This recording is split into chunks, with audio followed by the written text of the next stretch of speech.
Welcome, welcome, welcome to Boxing Fans Talk TV. I'm your host, TDT. You can refer to me as Miss T. Y'all saw the thumbnail.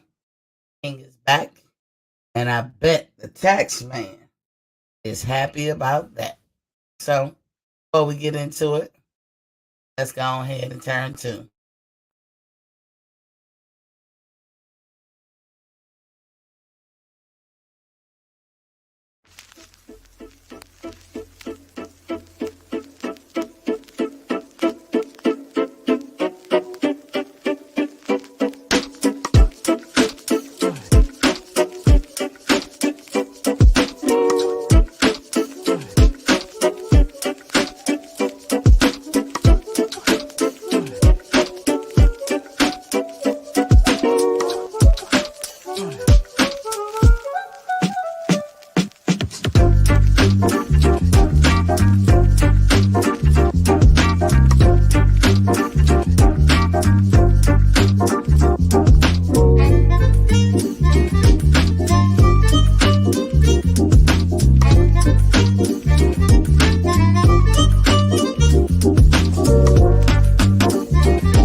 Welcome back. Welcome back. Hey, this TDT. And you know, the first thing I do is the water check. Water check, water check, water check. I always advocate for water. Here at Boxing Fans Talk TV, we advocate for 100 ounces of water per day, no matter whether you dieting or not. Just drink it up. First two times, or mostly the two times of the day that you need to drink your water. First thing in the morning before you rise out that bed, before them toes hit the ground, before you brush your teeth, before you do anything, drink 8 ounces of water. Make sure you chug that down because the body is like an engine and the water is the lube. So make sure you get your water in first thing in the morning. You need that for the daily routines. And at night before you go to sleep, not when you're doing something else or looking at TV, but when you really go to sleep, then make sure you get your 8 ounces of water in. And you got a lot of reads going on at night. You got recharging, rebooting, revamping, cleaning the system. The average person burns 900 to 1,000 calories at night when they sleep. So you need your water. The water moves things, it cleans things out. And you never know, the water might save your life. So make sure you drink your water every day. And then, like I said, if you don't drink water any other times, drink it first thing in the morning before you do anything. And let it be the last thing you do before you close them eyes for good for the night, or the nights, that is. So let me correct that. Not for good, not for permanent, but before you go to sleep for the nights. Anywho, we got D-Town Blaster up in the building. What's poppin', King? He said, hey, young lady, what's up? Did my title catch your eye? That's right, the king is back. He said the king with 3 question marks. What you talking about, Miss T? The king. Yes, the king. It's Deontay Country over here, DJ. I know that ain't your boy. But we love the king over here. It's all good. WJ Lucky. Salute Queen T. Yes, he's back. That's right. WJ says salute. What up, fam? Detail say, "What up, brother?" And why you always hating on Wilder? Oh, that's a question. That's a question. It's all good. I don't know. D-Town, the Wilder's my dude. Wilder's my dude. I love his story. I love how he comport himself in and out the ring. When he in the ring, he a beast. When he out the ring, I know he some sort of a prophet.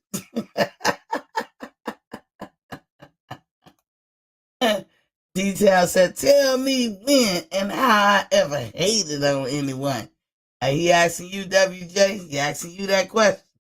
Um, but yeah, the king is back, and I was like, oh, would that make Taxman Mauricio Suleiman real happy? The other day I was talking about how they come off like taxmen, even though they hide from Uncle Sam. They don't want to pay no taxes. But these fighters sure is paying taxes to these sanctioning bodies. Tax by any other name is still a tax. And, it's no taxation with representation. I thought that was the law of the land. I thought when you was an American, that was the law of the land. Detail said, "I always give credit where credit is due." I hear you, King. I hear you. I hear you. So Wilder has confirmed today, I guess with the unveiling of his statue in Tuscaloosa, Alabama, that he will be back in action. He is not retiring, as some folks might have thought. He was on a Mando / suggested hiatus, time off, since his last fight with Fury last October. Because why? He broke his hand. And we all know that anytime you sustain substantial injuries in your bout, that you're going to be able, you have to go back and sit down for a while. Whether it's a cut, like a little small cut, anytime you just get cut here, but depending on the severity of the cut, will depend on how long you got to take a seat. If you break your hand, you break something, whatever. If you get concussed, it's a time limit before you come back. If you guys didn't know, that is a real thing. Okay? WJ said, D-Town Blaster, every time someone big up Wilder, you have to say something negative. Queen T calling him king, and look what you did. Oh, shit. Oh, shit. Oh, Lord. Yeah. Yeah. To me, Deontay is the king. And to me, he shouldn't have changed what he already had. If it ain't broke, don't fix it. You know what I'm saying? Y'all know how I feel about these fights with Deontay.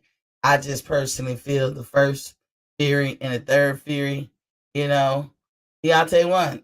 But I mean, I have to go by. I have capitulated, and I have reconciled with the fact that in the history books, on record, he didn't win. I have reconciled with that. I was at the third fight, and it got to me for a hot second. About as long as it took for me to walk from my seat to outside. I ain't gonna call it the lobby, but yeah, by the time I got downstairs, right before I walked out the door to T-Mobile Arena, I was good. But in the arena, when the fight went down, a sister shed a tear or two, because I was like, for me, what can this man do? I mean, if you ever faced in a situation where no matter what you say, no matter what you do, you ain't gonna get a solid.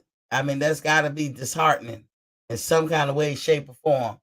So that's just how. That's why I feel the way I feel about Deontay. I mean, I've seen Jack Reese, who was the referee for their first fight with Fury.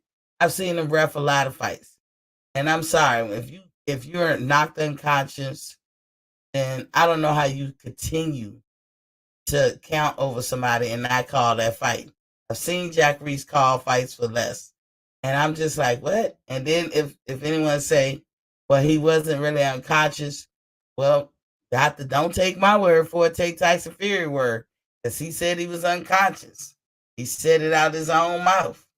So, I mean, when you become unconscious, fight over. That's just my calculus. That's just what I believe. So, to me, the first fight, he won. Regardless of what happened during the fight, a lot of us see it differently, like who was winning, how many rounds, and all that. At the end of the day, once Tyson Fury became unconscious, fight over. And make sure y'all hit that like button and share and subscribe. And if you're watching me on replay, leave a comment. Let me know how you feel. I welcome all opinions, and I'm respectful of all.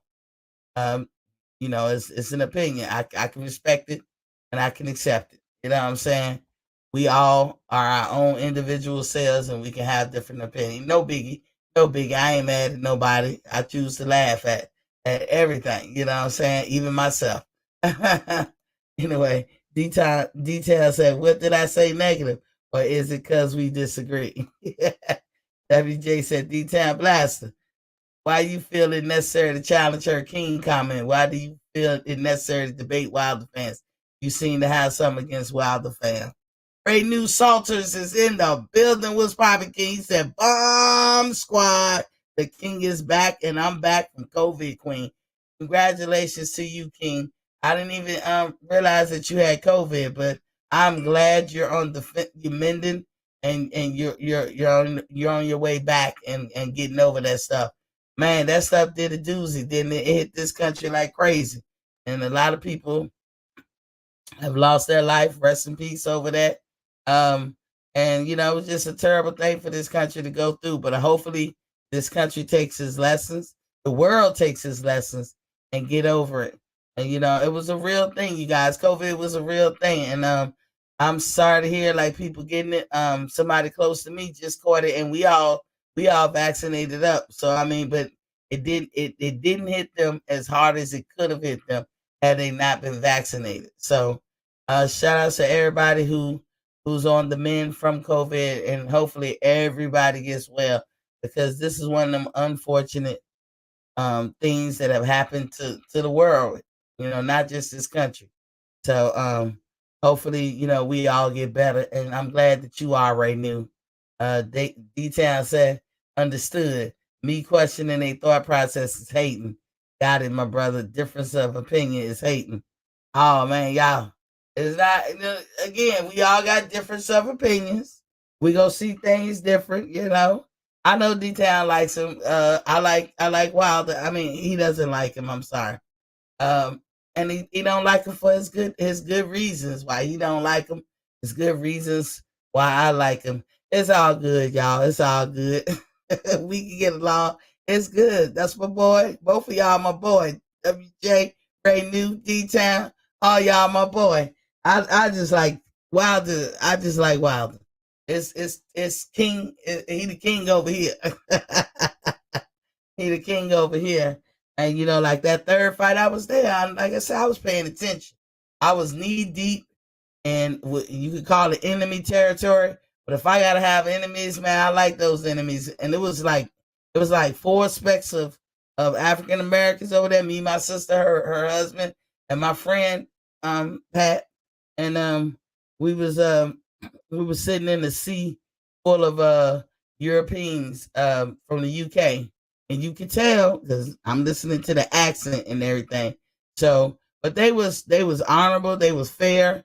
Even they said Wilder won after that fourth round, but they just shrugged their shoulders and was like, "Hey, it ain't up to us though. The fight is continuing." And after that, I said, "Man, no matter what this man do, they ain't gonna let him win because Tyson did not beat the count in that fight, nor did he beat the count really in the first fight neither. But the first fight, I'm harping more on the fact that Tyson Fury was knocked out. As far as the second fight, I do agree with some of the cheating stuff and that Deontay and them claim, because Tyson Fury is that type of guy. A leopard don't change their spots overnight. You don't wake up in the middle of your career, in the middle of your life, and then just start cheating or whatever and all that. I mean, you've been like that. Maceo, what you got on it? What's up? Hey, Lady T, what's up, my beautiful queen? What's good? What's good with you? Nothing much, baby. Not much, man. Getting in a little late here, but I catch you though. Yeah. Yeah, Yeah, you hear what I'm talking about. So yeah, I yeah. mean, you know, I'm just coming in, man. I got a holler here. My boy back. My boy is back. The heavyweight division for to be lit. Yeah, gonna. indeed, Yes, sir. indeed, Yes, sir. Yeah, I indeed. see that D Time Blast. That's right. The king is back. I see all that crap you wrote in the chat. That's right. Double J, stay on his Nate, dog. He hit on King Wilder. That's right. He is the man, the king of the heavyweight division. I said it this time. Yeah. He tells him, WJ, my brother. I know we all brothers and sisters up in here. It's all love with all of us. And bless, yeah. But you don't question our thought process. You don't question our though process. You turn a blind eye to facts. Uh, Lady T, Only let me thing, step out. Lady T, my job. I'm dropping back on. I okay. Okay. Uh, so yeah, WJ said, Maceo Golden, what it do, fam? Yeah, I mean, again, I've never said this, you guys, but I'm not all the way a fan of Malik Scott and Deontay's union together. I'm not against it. They grown men. I don't have nothing personal against Malik Scott. I don't see the improvement, or I don't look at it like, oh, he was better off getting with Malik. Um, Honest to God, y'all know I'm gonna keep it real. I keep it real, and I just see it's a lot of egos in a good way. They very respectful brothers, so it's not like I'm saying this in a negative way. Because Malik Scott is a very respectable guy. I like him as a man, and like as a guy out there, doing this thing. And he is very knowledgeable, and he has something to give, offer. But I don't see that union as something conducive for each of them as far as Deontay's career. I'm also not a person that feel bad about the what's the other guy that he used to train with that he fired? Y'all help me out. Mark Breland. And I remember Mark Breeden. I've always been into boxing, but I fell off, being in the Navy, traveling and all that. I didn't get to always see boxing. And military TV, yeah, we got our own like stations. Wasn't as good as it is probably now. But we could look at shit on the ship and all that AFN channels. But AFN picked the shows that they wanted to show. So we didn't always get first dibs at a whole lot of stuff. And we saw a lot of stuff late. So it was hard for me to be the boxing fan that I am today, and catching all the fights that I do today when I was active duty and all that for 20 years. So, yeah, I missed a lot of stuff with boxing. It was like a fall off. But once I retired, I got back into it. And back in the day, I remember Mark Breland. I remember him. I don't remember him as a pro as much. I don't really know much about his pro career, but I remember that he was the bee's knees as an amateur. You know what I'm saying? And the dude could box and everything.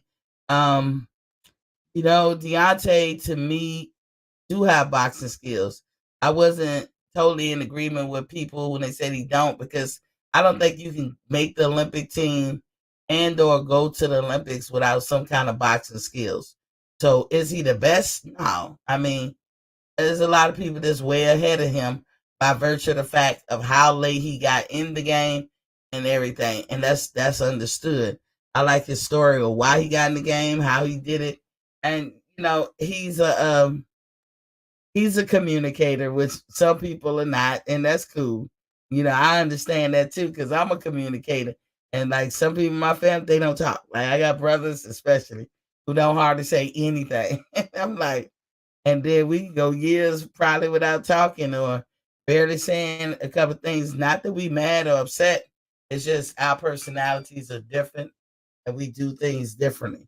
As far as Deontay, he's definitely a communicator when he wants to be. And a lot of people can't take it or don't want to take it. That's cool. That's cool because you're gonna run into that. Those are different personalities per se. But Deontay, He's a very deep thinking person. He's not malicious or nefarious, which makes me like him even more, But whatever he was doing, whatever his routine in and out the boxing, it was working for him. And to change all the way up, I don't know if that was a good thing. And again, I'm not shitting on Malik Scott, but I didn't see that union as productive as they thought it would be. There's one question I had, and I'll get to it later too, is this weight that he put on from the muscle. I didn't understand that shit to save my life. Who told him to do that? I just be like, oh no, that was bad information. That was a bad way to go. In my humble opinion, that's not you, King. That's not you. So why put on that tight muscle? No, you need to go back to the way you normally are, because whatever you were and how you were, that was working. And my first real, I've seen Deontay before he fought Bermain Stefan in that first time, and I seen his power. He took his, he was taking his time looking for that big shot and everything. But when he fought Bermain Stefan, he outboxed him. That was my real solidify. Like when I'm really, really paying attention, when I became a big fan of introduction to Deontay Wilder, even though I've been looking at him before, liked what I saw, and was cool, and was like, ooh, I could be a fan of his. When he fought Bermain Stefan, I was like, ooh. And remember, they went to the decision, and then the second fight, and then consequently, all the fights after it. If it ain't broke, don't fix it, Malik. And y'all get that weight shit off him, because that shit is not conducive to him, But he has confirmed, he sat back and been quiet. A lot of people have a problem with the fact that he ain't been saying nothing for a time or two. He been relatively quiet. And, people have a problem with that. Like, where he at? Why he ain't saying nothing? I mean, his behavior is nothing. I don't really have no questions about his behavior or when he goes silent. That's why I haven't really said nothing about whether he back or not. But I try to take it from the horse's mouth on anything. Because people say this and people say that, but unless that person actually said, you really don't know. Neither do I. I mean, and sometimes I just try to hold off to find out what he actually saying, but he let it be known, no, I'm not retiring. If some folks thought he was retiring, that's not a crime or anything. They just thought he was retiring, because again, Deontay goes silent on you. He just goes silent, and people are speculating, and they can, and they have a right to, figure like, damn, this man, he retiring and just that and other. And Deontay know that that's going to happen when he goes silent. So, hey, it is what it is. I don't see nothing nefarious or malicious about anybody speculating whether this man was retiring or not. For me, I just waited to hear from the horse's mouth. He was on, like I said, a sabbatical, hiatus, whatever you want to call it. And it's kind of like suggested, it was, I even go so far to say it's kind of mandatory, because we all know when you sustain a substantial injury in your fight, you have to sit down for a minute. ATL, Unanimous Boxing Sports, is in the building with Papa King. He said, Queen, what's going on? The King coming back? Indeed, he is coming back. And, that's customary for him to have a seat. If somebody said, well, if anybody were to ask, I'm just playing devil's advocate. If somebody said, well, didn't Gervonta break his hand in December and he came back quicker? No, I don't think Gervonta broke his hand. You can hurt your hand or sprain your hand. I don't think it was broke. I think Deontay's was broke. There's nothing about Deontay that shows scaredness or lack of confidence, or that he's a I don't even want to say bitch or whatever, but that's another way to put it. There's nothing bitch assness about Deontay Wilder. We all know that, whether we like him or not. So I think him taking the time out was what was suggested and recommended. And I mean, it's not like he could override their rules. I mean, that is the rule of boxing. You could get a little cut and have to sit down for a minute, you know, and depending on, like I said, the severity of your injury, if you get concussed, there's a time limit. You have to sit down. You can't just come back to the ring, you know. And so I think he was riding his time out, and he was just quiet about his time. Now, recently, Tuscaloosa unveiled a statue for him, and he was there to bring usher that in, and this is where he made his stated his status or his what he's going to do going forward. He's not done with boxing, and that made me happy because I'm a big Deontay Wilder fan. But we know what we know about Deontay. What do we know? We know that's real money right there. That's money you can take to the bank right there. However you feel about him, like him or don't, that's real money right there. That is the PBC's real moneymaker. The hell with Big Fish. No offense, Earl. If you was the biggest for the time that Deontay was on hiatus, and Deontay don't have no beef with Earl and none of that. And Earl don't have no beef with him. I'm just saying, at PBC, Deontay is the moneymaker. He the real big fish.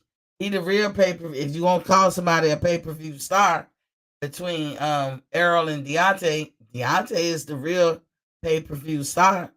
Everybody happy about this man coming back, whether they like him or not, because they know that's guaranteed money. We all know that. We can't say it's not.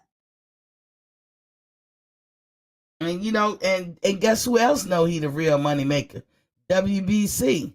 I put out before, a couple of months before, that WBC was ranking him as number one and all that stuff. Cause why? They know who gonna make that money and bring in the money. And WBC and all these other sanctioning bodies, I'm gonna start calling them the tax man. Cause that's all they doing from fighters is collecting taxes.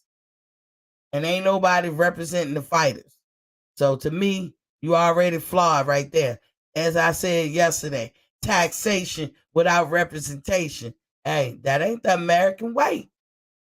That's not the American way. Caption G Fool is in the building. What's poppin' King? Lady T, what's good? What's good with you, Caps? Mauricio know where his bread is buttered, but they was on a mission. Whether sometimes you can have an agenda and be on a mission, and it can be well within your rights and all legal. Strategy is strategy. Tactics is tactics. Not everything is nefarious. Strategy can seem nefarious or malicious in its intent, but that don't make it so, all the time. So when I'm talking about how the WBC was moving with Deontay and the Tyson Fury thing, yeah, that's what it was. In my opinion, any white man would do. Because I see the racism, no matter how big or small, surrounding Deontay Wilder. A lot of people who don't like him, especially like black fighters or black folks. It's not necessarily, that ain't a racist thing. We can't use that. That's not a racist thing and all that. But a lot of white fighters who really just cannot stand him. I'm talking about the ones who say he need to humble himself. Humble himself. People was actually feeling that way. Humble yourself. The fuck he need to humble himself for? Like, what is he doing so egregious? A person talking too much is not egregious. It might not be appeasing to your ears, but that's not egregious. That's not a crime. You know what I'm saying? You can feel that way. I ain't knocking how you feel. Some people I don't want to hear talk. That don't mean that they a bad person or they did something wrong. And it's not wrong for somebody to feel like, man, that person talk too much. Ain't nothing wrong with that. That's not a bad thing. That's not an egregious thing. But if I'm not talking about y'all folks, I'm talking about people who really do got a problem with this black man being the king that he is. And so Deontay had to face that. Amongst other things, he had to deal with shit like that. Again, it's evidently more clear when the person was like, you need to humble yourself. Humble yourself. You need to humble yourself. I'm wrecking my brain trying to figure out why do he need to humble himself? You know what I'm saying? But that's how some folks felt. And, a lot of like the WBC and a lot of these sanctioning bodies, they don't really like Tyson Fury. I mean, truth be told, he is not the one that they will dream of and pick. If you could build a fucking fighter, Tyson Fury will not be the guy that they built to represent them and their sanctioning bodies. They don't want him, but he was the only man who could get the job done, fair and unfair. I mean, this man, you've had referees in the past say he is the worst cheating person I've ever seen. That referee that said that, he's since passed. I mean, I read that somewhere. The guy is not with us anymore, but he was like, he the worst cheater that I've ever had to encounter in the ring. This was a while ago, this guy. But we all know about Tyson Fury cheating ways and this, that, and the other. I mean, can you really trust a cheater? That's why I don't fuck with cheaters at all. Because I mean, this sport is brutal enough that if you gotta go that route, I just look at it like you have a disregard for human life. And if you have a disregard for human life, I don't know if I want you in my circle. I can't have you in my circle. I mean, I regard all life, even vegetation. And I just thank you. I just can't. I can't have you in my circle. Thank you. Because that's egregious to me. I can't be a person who have a regard for life in general, and then break bread with somebody who don't have a regard for life. I just don't get it. The two, for me, that two is like oil and water. It won't mesh. You know what I'm saying? And people know that about Tyson Fury. But fighting Deontay took a lot out of him, because it ain't just strategy with Fury, and it ain't just tactics. It has all kinds of varied elements when he has to get in the ring that he has to contend with. And you can be wore out, especially if you running through drugs and doing the shit that he do. It'll wear you out. Tyson Fury probably put 10 years on his age, from being the type of dude he is. Sir Create, I don't know. I hope I'm saying this right. Sir Create 357. That's what's up. Welcome to the building, King. Welcome. But that's just, it's neither here or there. I get it. But Deontay, I don't know. I don't know how anybody would feel. I mean, getting up running in the middle of the night when people sleeping and putting that hard work in the gym, only to be shitted out of your just reward. I don't know how any of y'all would take it, but it wouldn't sit right with me. I couldn't take it for a minute. It would be one of them things that I look back on my life with horror, so to speak. Again, I don't think it's an explanation that anybody could give me to tell me that the fight is not over once you are knocked out. I don't think it's nothing nobody could ever say. I have listened and I've tried to listen, but it ain't really nothing nobody can say that tells me that, because I watched a lot of fighters fight. I watch referee call shit for less. I'm reminded of the Peter Quillen fight when he fought Daniel Jacobs. Peter Quillen was essentially out on his feet, but he was on his feet, right? He was on his feet, and Harvey Dock paid attention real good. You know, Harvey Dock just refereed this weekend. I like Harvey Dock. I like Kenneth Bayless. I like Willis. I used to like Jack Reese. I used to. Operative word being used. Not just because, you know, Deontay lost under his guidance, but because he did some opposite of what I thought he normally do. I've watched Jack Reese ref fights, and I've seen Jack Reese call it for less. And you can't call a fight when a nigga knocked out. Somebody help me understand that. I put the link in the chat. As far as their business concerned, Detail Blaster let me know some stuff that I didn't know before when he was talking about the negotiation and how it went with AJ and all that. Like, okay. You know, I saw it one way. He let me know the way that he saw it. I can respect how he saw it. I never heard of it until he said it. So I roll with that. I don't even talk about the negotiations anymore. Sorry, y'all, I'm eating too. I don't even talk about the negotiations anymore. But I'm looking directly just at the fight. Deontay won that first fight. Why they didn't give it to him, I couldn't tell you. Why was it that he couldn't have that fight when he clearly won? I couldn't tell you. That third fight, I was there. Trust me, a nigga was paying attention. I was there. He didn't beat that count, y'all. Then you hear people say stuff like, it's not actually 10 seconds. It's, man, come on now.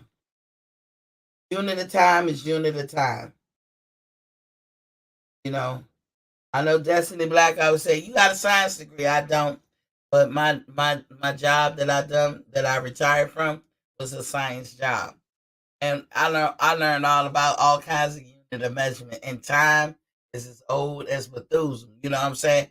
Time, the measurement of times, when you start counting, you are already in the realm of a unit of measurement called time. 10 seconds is 10 motherfucking seconds. That motherfucker didn't beat it. And even if you want to say he beat it, fine. Even if I take that, motherfucker was unconscious.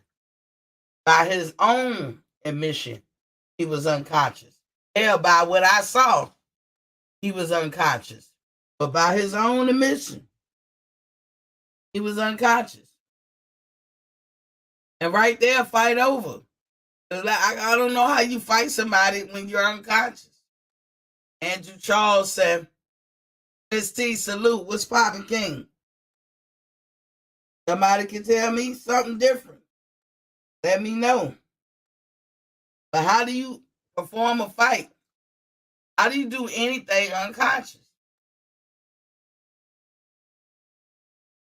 Just like me saying, I wrote this paper when I was asleep. That don't even make sense. Cap said, Capson Full G said, crackhead ambition. Think about that. Tell me the things you do when you unconscious. I'll wait. Because that deserves a Pulitzer Prize. Show me the person that did anything unconscious.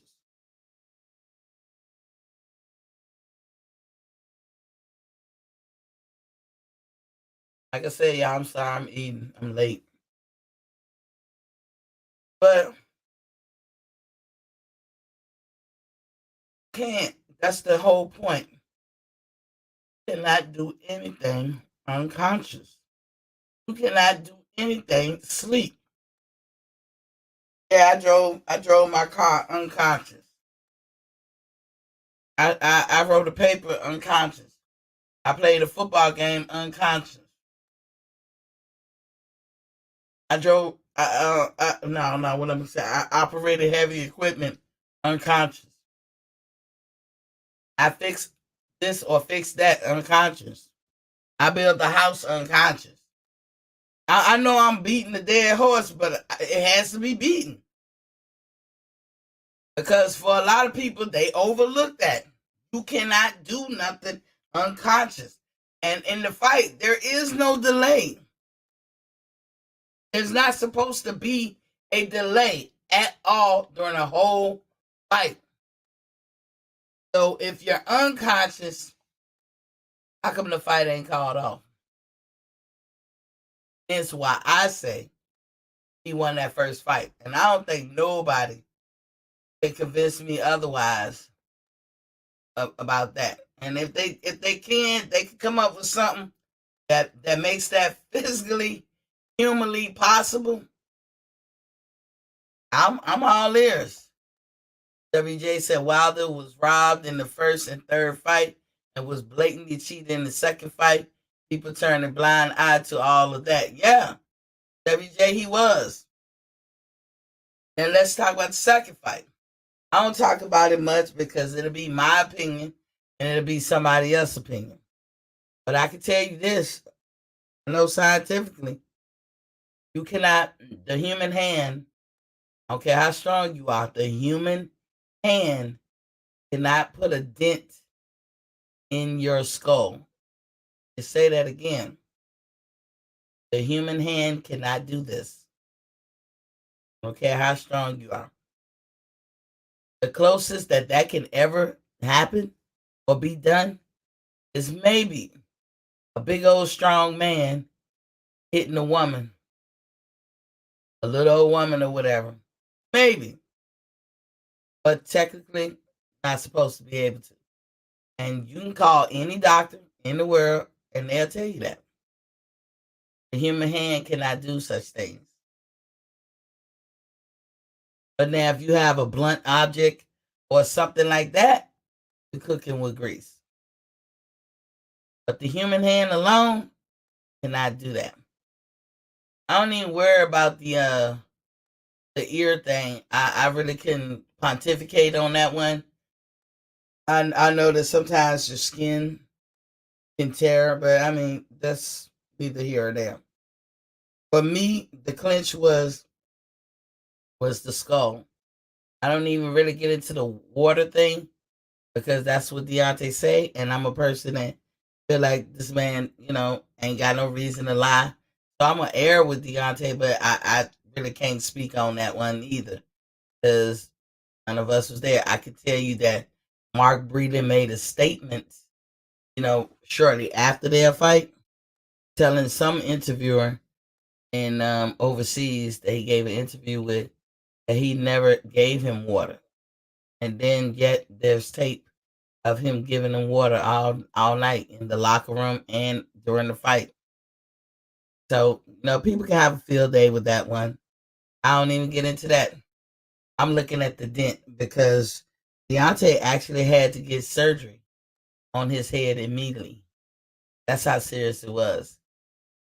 When you dent a skull, you have to. I mean, you guys can look that up. Look up anatomy and things that is that a serious injury? It's one of the things you got. Do not pass go. Go straight to the operating room. The dent in his skull cannot be made with a human fist. Just couldn't. And that dent in his skull was not there before. But see, with all the rest of the stuff, I'm not going to say that I believe it or don't believe it. I'm just saying, people can have their opinions and people can logically speak on that and make it make sense either way. People can say, oh, that's for the shit with the water. They can make a good logical reasoning for that. Or the other stuff or the ear stuff. Either way. So I don't need. That's why I hardly ever talk about the second fight. I just go ahead and capitulate and be like, "You got it. You got it, Tyson. That was all you. That was all you." But that first and third fight, hell no. You can't condition us as boxing fans to know what boxing is and to know how boxing is supposed to be, and then turn around and do something different, and then we supposed to act like we didn't see that. I can't do it. Sir Cread 357 say they on bullshit all through boxing. Yeah, it can be bullshit. Deontay's way it can be bullshit. Another way. The point is, it's what you think is what you believe. you know. And I ain't mad at nobody who believe Deontay is full of it. You know, I'm not mad. I told you I don't get mad at anybody's opinion because we're all grown here. We got our own minds, and we individually can have our own opinions. I can only tell you my calculus and things and what make me say what I say and how I believe what I believe. And sometimes that will coincide with what somebody else believes is, and sometimes it won't. But at least you guys know the truth and what I think and where it come from. At least you guys will always know that. Don't forget to hit the like button. Come on, hit that like button. Stop reckless eyeballing. I know folks in here just hit that like button. But the king is definitely back. I'm happy as hell because the heavyweight division is the biggest division. It's the biggest division, and I'm happy as hell that some Sparkton came back into this division because it was like dying off.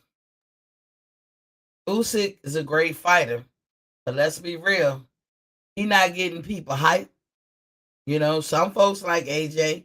I don't hate AJ, but I ain't pressed for AJ. He don't get me hype. All of them, they don't really get me hype. Who was getting me hype was Deontay. He was doing what we wanted him to do. He getting there, he knocking motherfuckers out. That's what we wanted, right? Who don't like a hard luck story? A story where it's like it's almost like he's doing the impossible. Who doesn't like a story like that? But now let's follow the money. When I say he got his own money, let's follow the money. Mauricio knows where the money come from.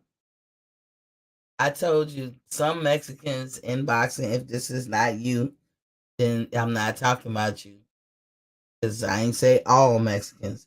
But some Mexicans in boxing want the narrative to be like they're the second coming. Like they're the bee's knees. And some Mexicans in boxing would do anything fair and unfair to have the leverage to be able to say, they the bee's knees. I told you I did a video one time and I talk about the entire 20th century and how black folks, American blacks, for the most part, held the top titles for approximately 77 years.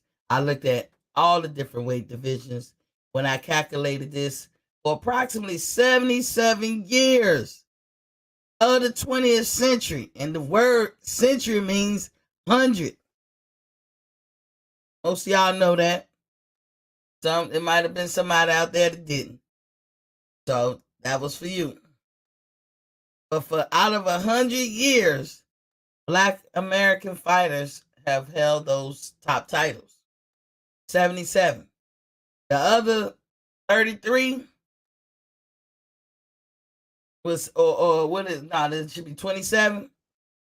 Or the rest of them was held by a combination of other folks, whites, Latinos, Asians, like a combination. But that's saying something.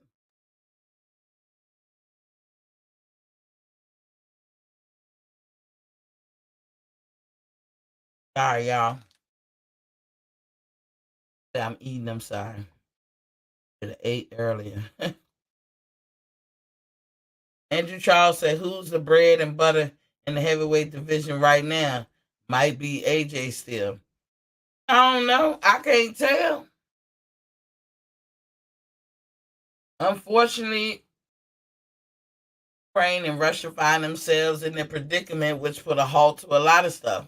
I mean, but I can't tell because Usyk beating AJ last year was considered an upset. It was, even by me. I didn't think Usyk was going to win. I thought AJ was going to easily handle that. I never thought AJ was going to lose to Andy Ruiz the first time. But I always have thought that AJ, again, I'm not going to put scaredy cat jackets on every fighter. I try to be real cautious with throwing certain words like duck, scaredy cat, and all that type out there on certain fighters. Because I just want to be accurate in how I describe them. Like, I can confidently say that Ryan Garcia is a duck. He's just a duck. He's a chicken and a duck. That's why I call him a chaduck. But AJ, I wouldn't call him a scaredy cat. I will say that he lacked confidence when talking about Wilder in him. There's a lack of confidence that you can glean from them potentially ever having to face each other. And I see it more so on AJ's part than I've ever seen it on Wilder's. We talk about the GOAT, Floyd Mayweather. One beautiful thing about Floyd would tell you, and he did it twice. If you think you won, let's run it back. If you think you won, let's run it back.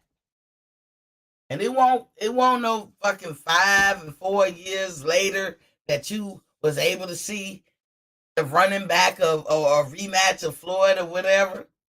It was months later. But he would say, if you think you won, let's run it back. While all these fighters out here trying to live in there, be their Floyd-esque type way, live in his shadows, or even trying to mirror what he did, mirror that shit. Run it back. You know what I'm saying? And Floyd the truth because Floyd said that shit when he won. Most people, it's the culture. It's the culture that we living in right now. Most boxers, when they win, they be like, shit, I'm taking my ball and go home.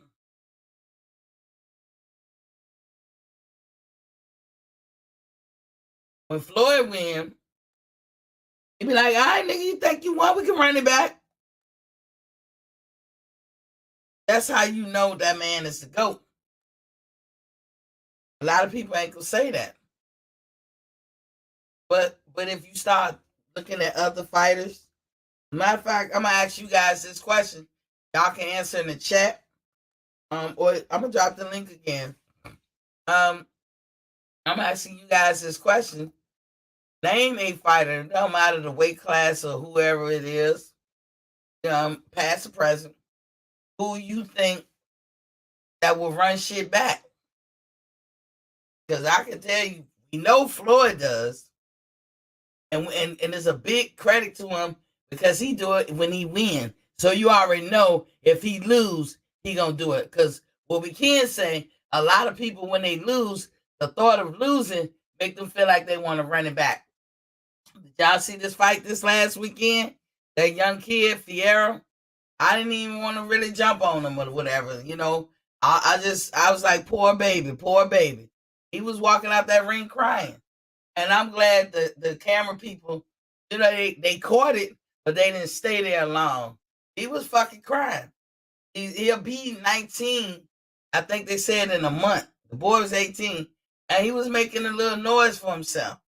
Well, he's still a baby, man. When they that young, even though they think they know everything, they still babies. And the one thing about babies, one thing that you're doing when you're raising somebody young from babyhood up is you're trying to teach them how to control their emotions. Because you don't come into this world knowing that. Some people classify like, you're going to be a man about your shit. What the fuck you crying about? If he was 30, I could say that, but he's a baby still. He was crying because he couldn't believe he lost. And I'm sure, with his emotions being the way it was, I'm sure he would have been like, I want to do over. Do it again. Do it again. You see people. What's that? The pretty boy, what's his name? That Stephen Fulton beat recently, not that long ago. Brandon Figueroa. He couldn't take it. He couldn't fucking take it. But you know what I chop it up to? He's still a baby. You know, it takes years to learn how to control your emotions. Girls and boys, men and women. And sometimes you grow old and you never learn this shit. And you look a sight when you out here in these streets. I don't care what we talking about. Boxing, school, jobs, whatever. Sitting up there and not being able to control your emotions. You look a whole fool out here the older you get. You know what I'm saying? Andrew Charles say, chicken and the duck. Yeah, it's a duck. Sir Creas say, you own it. I hope so. Sir Creas said, female BFTB. Talk about me? I ain't nowhere near. I don't think that's an accurate comparison. Clarify that one, Sir Creas. I'll give you a minute.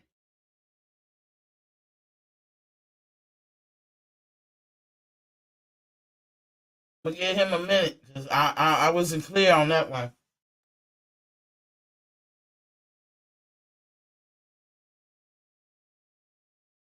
Because, yeah, we ain't the same in no kind of way. I don't need to talk to people like that.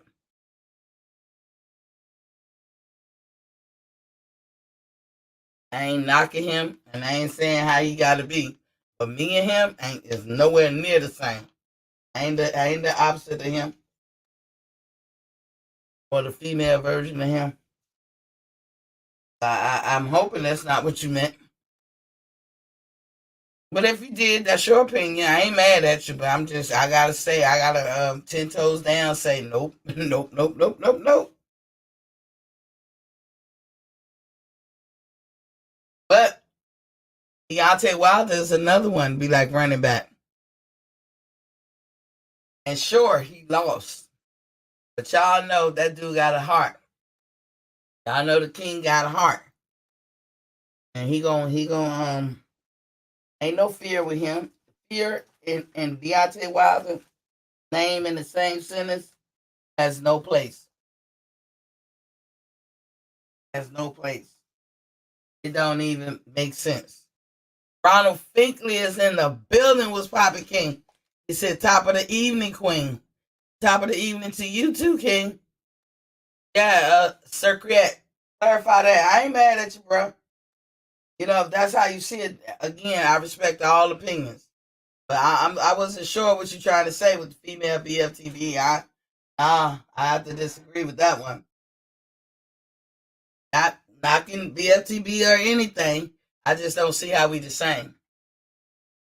But maybe you do, and that's your opinion. Again, I just wanted to clarify: is that what you meant? But yeah. In the end of the day,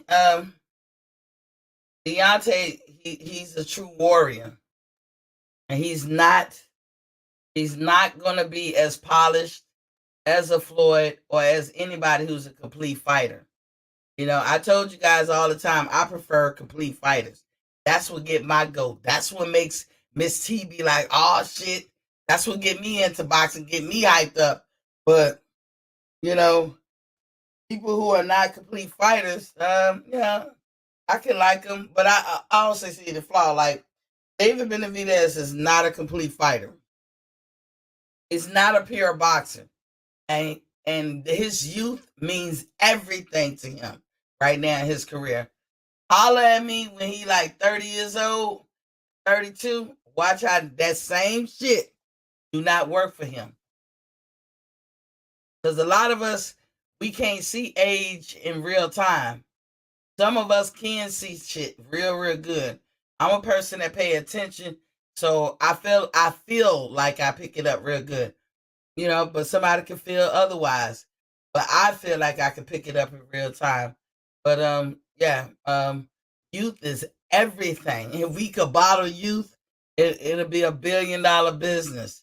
And that's what some of these fighters who I consider not complete fighters, what they rely on. And Deontay is kind of special. He's a little different because his normal routine or how he go about shit and his natural way, it shouldn't work for nobody. It's like what I was talking about Pacquiao. I would never train a boxer to fight like a Pacquiao. I would never tell a young fighter coming up like, hey, you got to imitate him. Never would I ever. Because I just feel like he do a lot of things wrong. However, for Pacquiao, it works. That's his own unique talent, his own special gift that was meant for him and only him. It works for him. It ain't work for nobody else. And that's how I feel about Deontay Wilder. There are some fighters who have that, and most fighters cannot have that within themselves. Ronald Fickler said, I gave Wilder his flowers today. Oh, okay. Ronald Fickler said, huh? Sir Create, what that mean? Then he said, that's a bad look, you know. When you older, your experience comes into play with whatever you do. And I mean, it's not like we don't know this, guys, because the GOAT himself used to say, I find a way to win. Remember, there's a lot of shit Floyd used to say. I used to be like, wow. Like, he prophesied it for real. He'd be like, it don't matter. I find a way to win. When my hands became brittle and easily to break, who wants to go into a fight and break your hand every time? How long you think you gonna last doing that? I'm sure Floyd, that was a factor in his fights. I'm sure that's the thing he had to think about because Floyd, contrary to what popular belief is, he got power. He got pop and he can hurt you. If you go back and look at him in his beginning career, and then if you think about it, if he have such soft hands or pillow hands, why everybody ain't running up in him, getting him out of there like that? Because he could hurt you. But Floyd had the fortitude to understand I'm gonna have to beat them another kind of way. It can't be all about brawn and strength. You know what I'm saying? I'm gonna have to outthink them and pretty much outbox them because I am a better boxer. Some fighters cannot even elevate their game to that. That's why I say people like a David Benavidez, enjoy it while you can. Get all that you got or what you can get right now. Get it right now because when you close in on 30, watch how all that ability you got dissipates. Because we can look at you right now and say, you can't even box right. He doesn't. He doesn't. Trust me, he doesn't. His youth takes him over. Talking about Benavidez. Jay Gibson said, salute to Miss T and the fam. Salute, sir. Salute, King. Jay Gibson in that building. But yeah, the King is back. He gonna shake things up. Now, as I said before, when I put out that video, but Mauricio was trying to rank him up there when they was talking about whether or not they may strip Tyson Fury of his belts. They don't want to have to, but they know. They know, man, you gotta follow the money all the time with these things.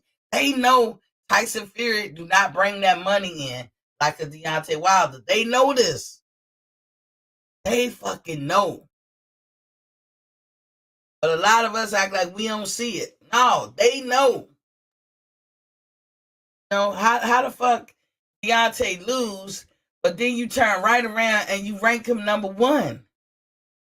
You gotta ask that question. That's what I asked. Like, wait a minute.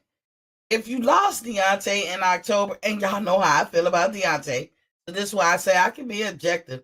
How the fuck are you ranked number one in the WBC? Somebody tell me. Somebody let me know, because I don't know how you do that. I'll wait. I'm giving y'all a minute to do it.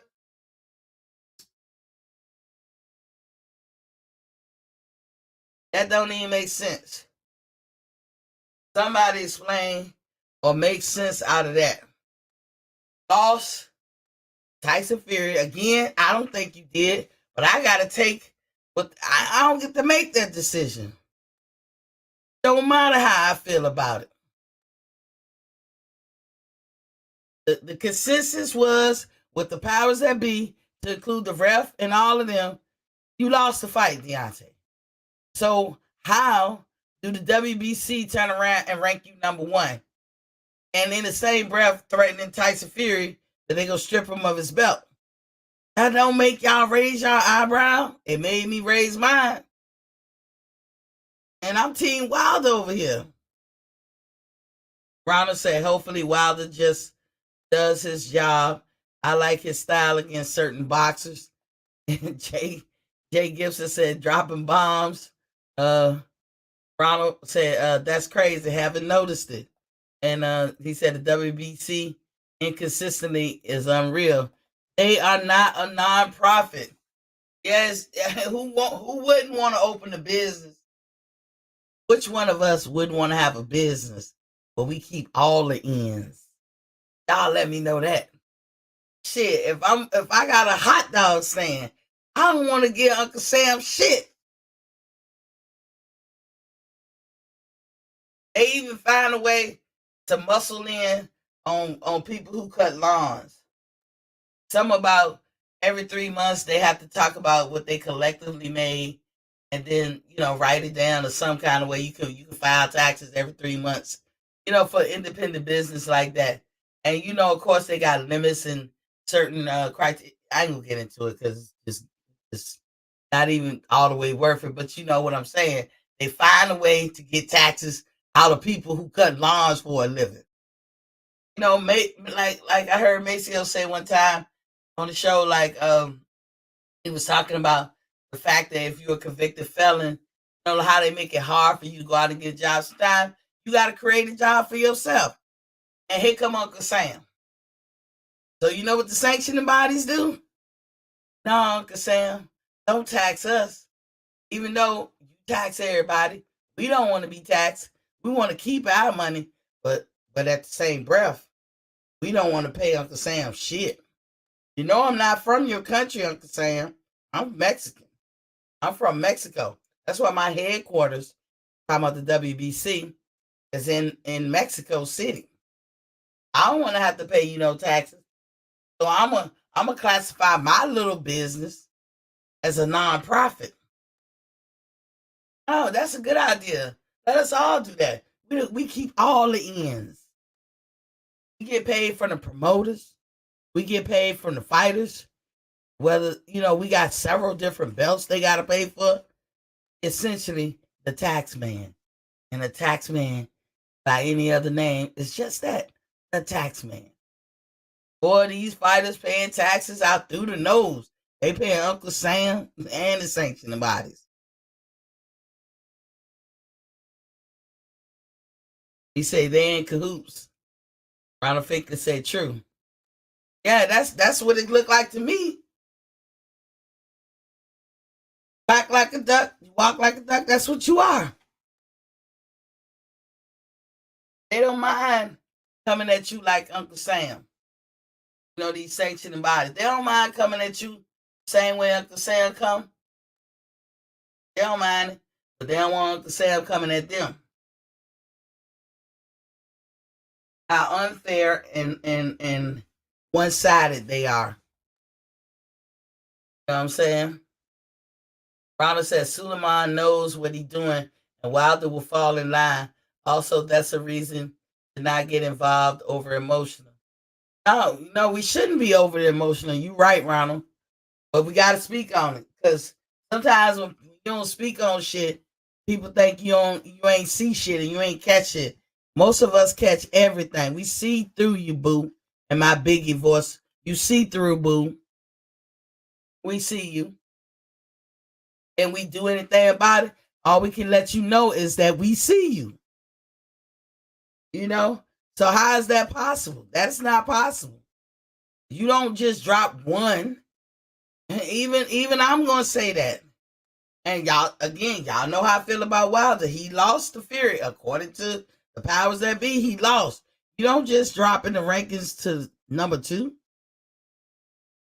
and then all of a sudden you back at number 1. Where they do that at? It just shows you what it's really about. It clarifies what everything's really about. Now, at this point, Wilder, to me, has solidified his dominance and his progress in that ring. He's done a lot of shit that a lot of people cannot say that they could do. I can't even think of, we probably could count on one hand or maybe two how many people in America can actually do what that man has done from the beginning to now.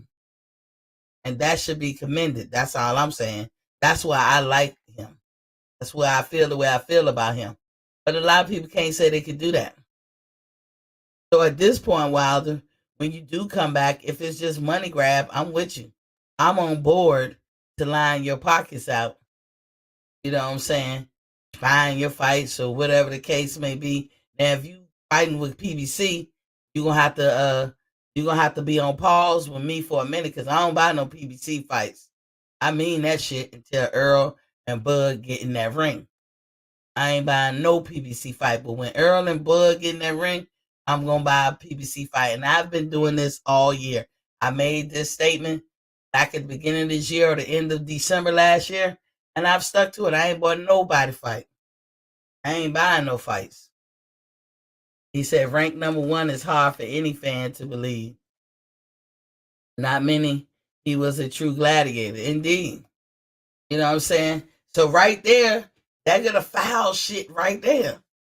Oh, you're going to be foul to Deontay's benefit, but is it really to Deontay's benefit or yours? Because you think Andy Ruiz going to bring you money, Mauricio? Tyson ain't even bringing you money. He ain't even, you ready to get him some other kind of belt, Emiratis belt. I think I'm pronouncing it right.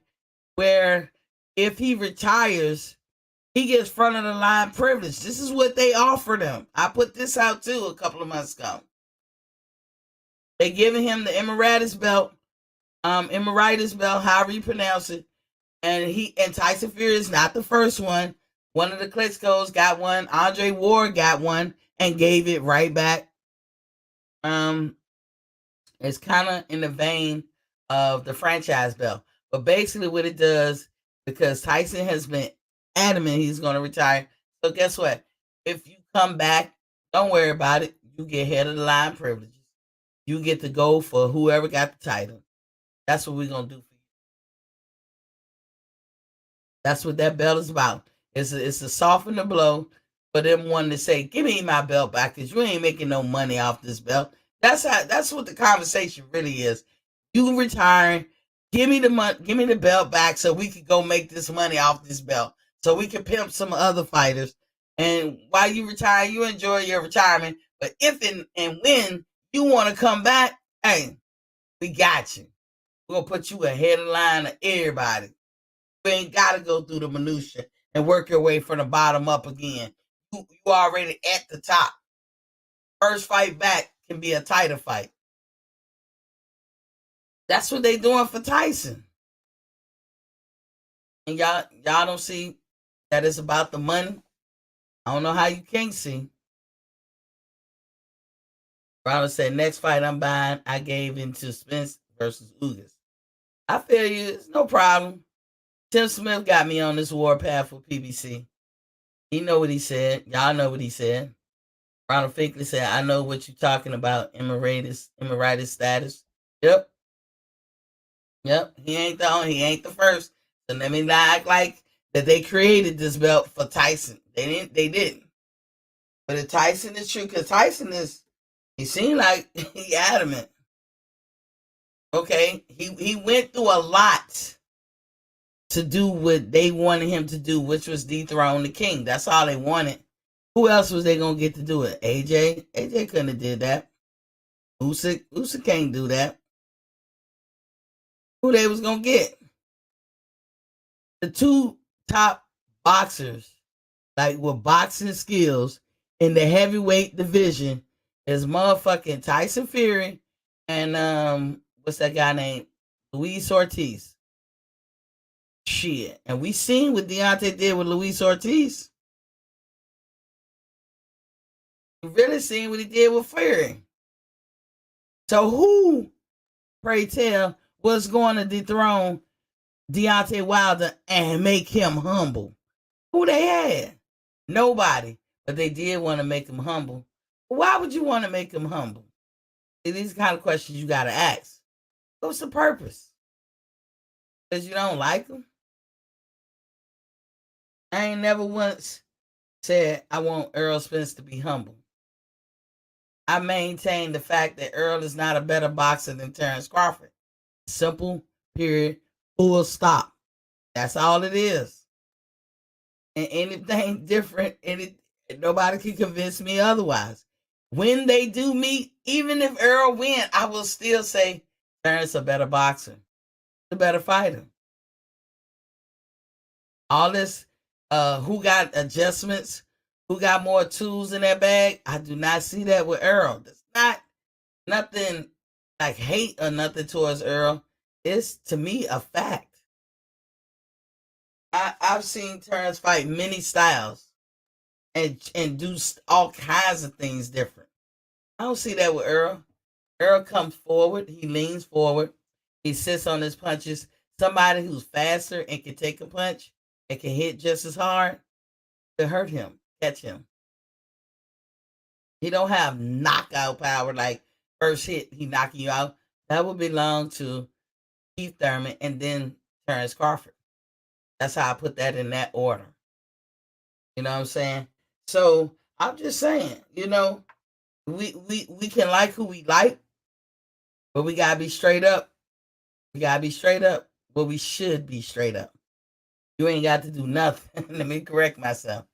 But you should be straight up. And I want to be straight up. You know, I want to be fair and unbiased. That's just how I see it.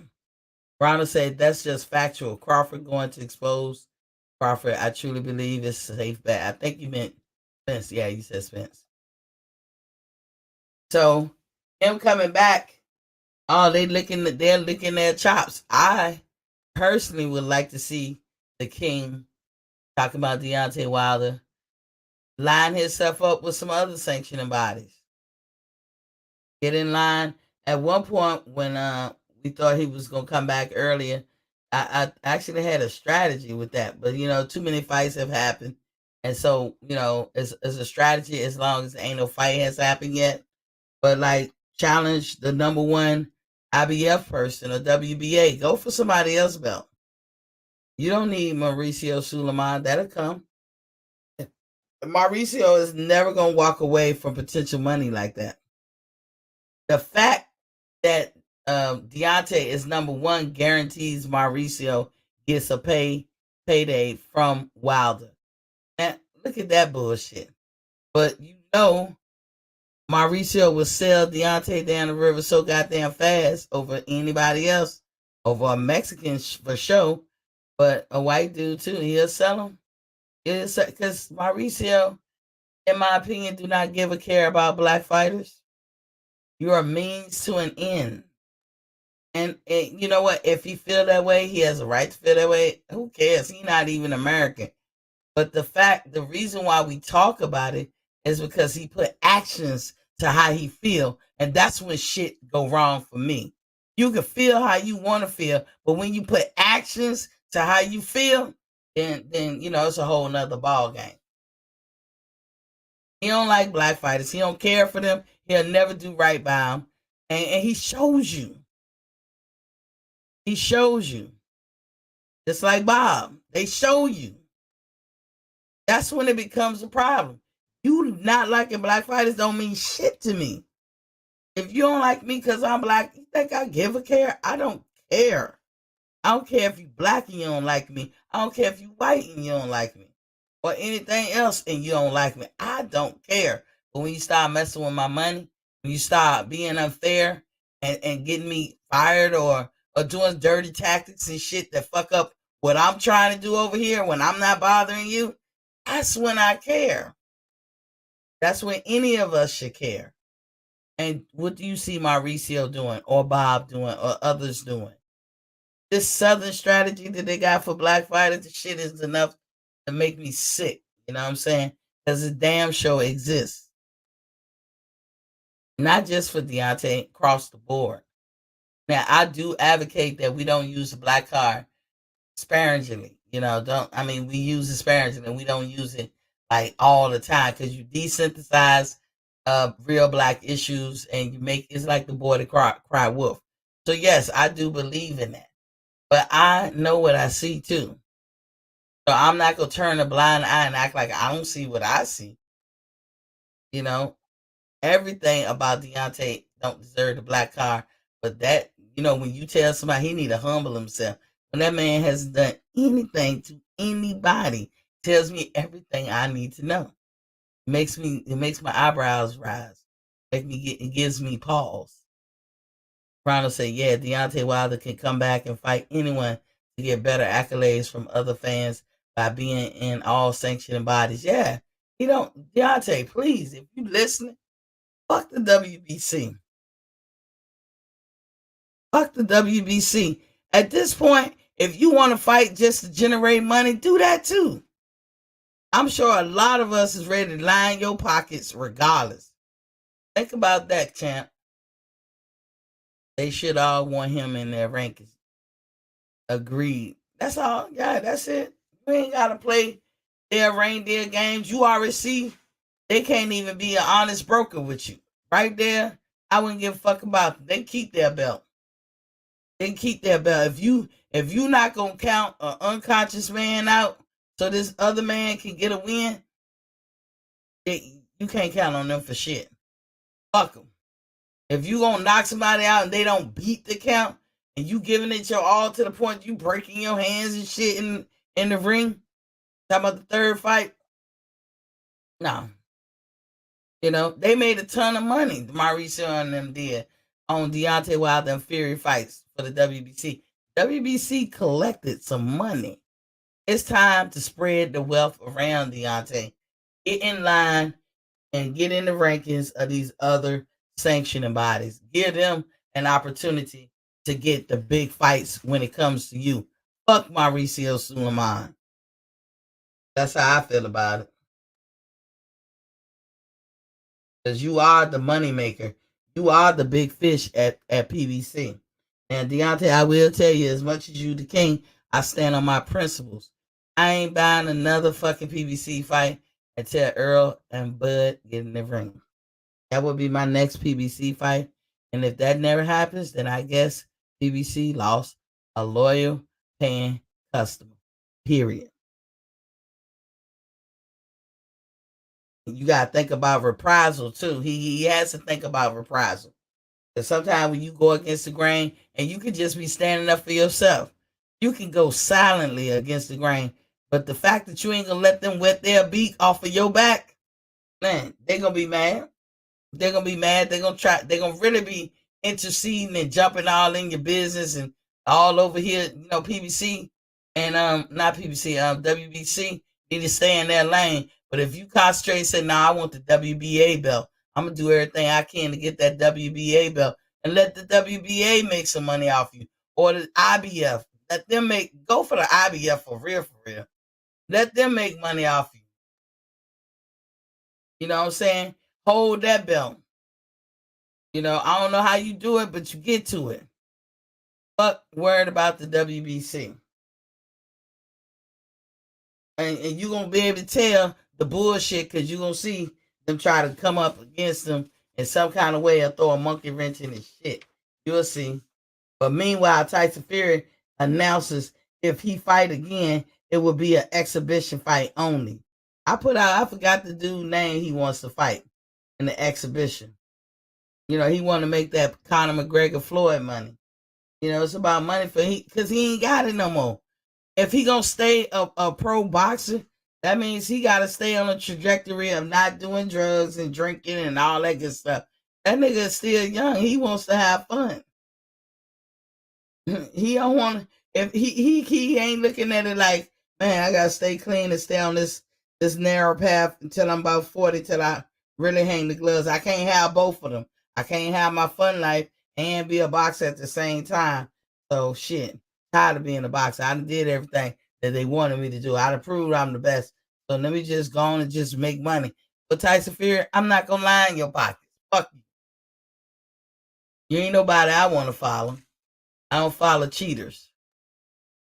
Ronald Finkley said Wilder respect the people directly around him, but I can't stand the delusional stuff. Wilder could fight Nagano and help a pro-black brother out. I'd buy it. I don't know. I don't even know what that one was about. Nagano, you know, it's to the point now. Whatever Wilder do, I'm just gonna support it. Just like how I feel about Terrence. Whatever you want to do, King, I'll support it because I know you're a good dude. You tried to be an honest broker. Shit, you ain't gonna get no honesty with it. So rob the bank. Shit. People gonna pay to see you. They don't like you. They're gonna pay you because they don't like you. They're gonna pay you because they like you. Fuck it. It's all paid. It's all green. Get that money.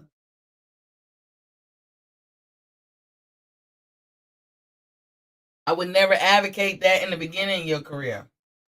Like kind of the trajectory that Tank Davis was on. I would never advocate that.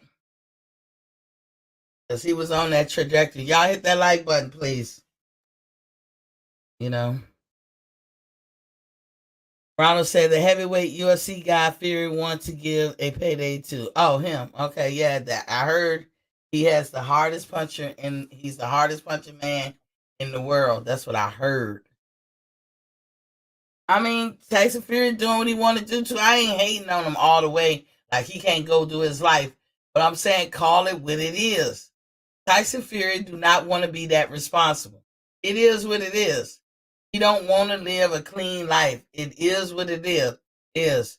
It's not. I don't have a heaven or a hell to put him in.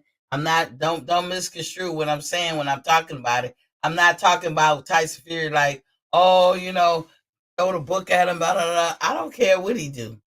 I'm saying you can't serve two masters. If you want to be great in boxing, you can't be great as a partier.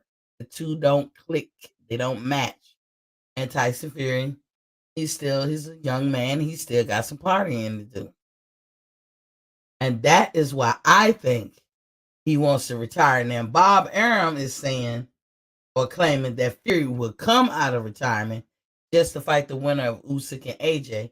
I'm not even talking about that AJ and Usyk fight. You know why? Because Usyk is preoccupied. And until some official documentation really comes out showing that he can, pay that war that he's in, step aside money so he can come fight AJ, I ain't trying to hear it. Because I don't see how he can get out of where he is in right now. That war is still going until they cancel that joint and let them guys go. I don't know. I'm just not gonna. I believe it when I see it type thing. Not saying that it can't be done.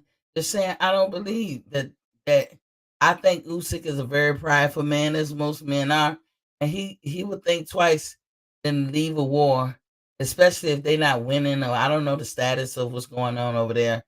But especially when they need him just to come do a boxing match, it just ain't gonna be a good look for him. And you got to worry about that. You got to worry about your reputation and all that because your reputation is what helps sells the fight. Ronald said his story of how he got to America is unbelievable. At Miss T, you talking about Tyson Fury? He pretty much came over here because they banned him in his own country from fighting for lying, and they didn't. And he left basically saying "fuck it," in the court proceedings, like fuck it. And of course, if you don't show up to court, what happens? The judge ruled in the favor of other people, or they just whatever they do. So basically, they just said, all right, they just gave him the punishment without really seeing it all the way through, and he left it like that for a reason. I mean, he can always come back and fix it, and they obviously fixed something because he just have a fight over there in that country. Somebody palms got greased. That was his way. Listen, who knew that you could let's say they caught you red-handed. They got you right. They got you right to cold. You know what I'm saying? All you gotta do is say, you know what, fuck it, I'm leaving. Y'all do what y'all want to do. And then you come back 2 years later and all is forgotten and all is forgiven, even though we didn't see this to fruition. That's what happened with Tyson Fury. You know, nothing was ever really done because he quit in the middle of the proceedings and left. And that's why he came to the States. But now that they lift that ban on him and he can go back over there and fight, he don't need the States. And now, Boris Nuts, woo. Boris Nuts, what case you talking about? That case was never really adjudicated because of how he did it. Good strategy on his part. I ain't mad at him. That was a good strategy on his part. The man is very clever. He's a gypsy. Ain't that what gypsies are known for? Can't say I'm bad mouthing them. Isn't that what they known for? That's their claim to fame. Using fucking people. You know what I'm saying? Getting over. I hear Loma Chico still is enlisted in active war. Haven't seen Loma on any interviews. Yeah, and I'm hearing that Usyk and them be doing interviews and all this stuff. I don't even know how they do that, but you know, I pray for both sides because those are real people over there fighting. Like I prayed when we was over there fighting, both sides. And it says I'm always Team America though. I pray for cooler heads to prevail. That's all. That's all I can pray for. Because it's unnecessary and it's idiotic. Ronald Finkley said Boris Nuts. He laughing. Yeah, the Boris Nuts sounds like Fear Factor. Sound like some nasty shit too. But yeah, Tyson Fury, that's what Bob wants you to know. Tyson gonna come out of, you know, Tyson can make somebody some money. But he ain't bringing in no money like Deontay. And he knows if he come back active and it's looking like they gotta line him and Deontay up, I don't think he wants to run it back with Deontay. He said as much. Like that shit took a lot out of me. Like sometimes you can win and lose at the same time. But that's how I feel about Fury. I think even though he got the nod, it took some shit out of him fucking around with a Deontay Wilder. But we'll see. We'll see. I'm not studying Fury. I'm not really studying AJ or Usyk. AJ will have the opportunity to face who he wants, win, lose, or draw. When the fight is over and Usyk becomes available, AJ and Usyk will match up first thing. They will immediately match up. So AJ, you pretty much got an opportunity to do whatever, fall on your face if any time in your career. It's the time to do it because you're not gonna lose your spot. And they don't seem like they want to take the belts from Usyk. Now, what we all just have to pay attention to is when is the sanctioning bodies gonna be like, you know, like, okay, enough is enough. And you can see who the money hungry person is, because you think if Usyk had 3 of the belts and one of those belts was WBC, you think that they would let him hold that shit? Hell no. Hell no. But it's hard to motherfucking say much when you talking about heavyweight. You gotta be patient. I see you in here, ATL, just telling me it's not connected yet. Ronald said truth, and then he was like, Fury might, but I'd rather not see them go at it again. I'd rather. Shit.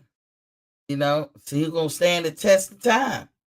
Yeah, I mean, you can't quit. You just gotta keep trying.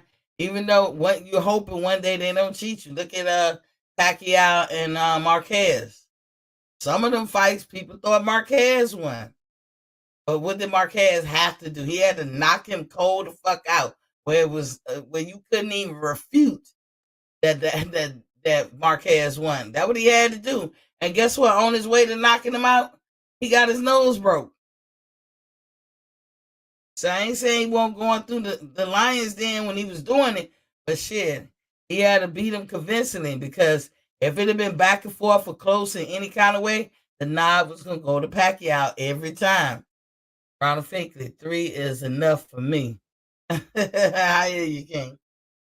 Now, moving on, because get off them, but I'm glad that Wilder is coming back. I'm happy about this shit.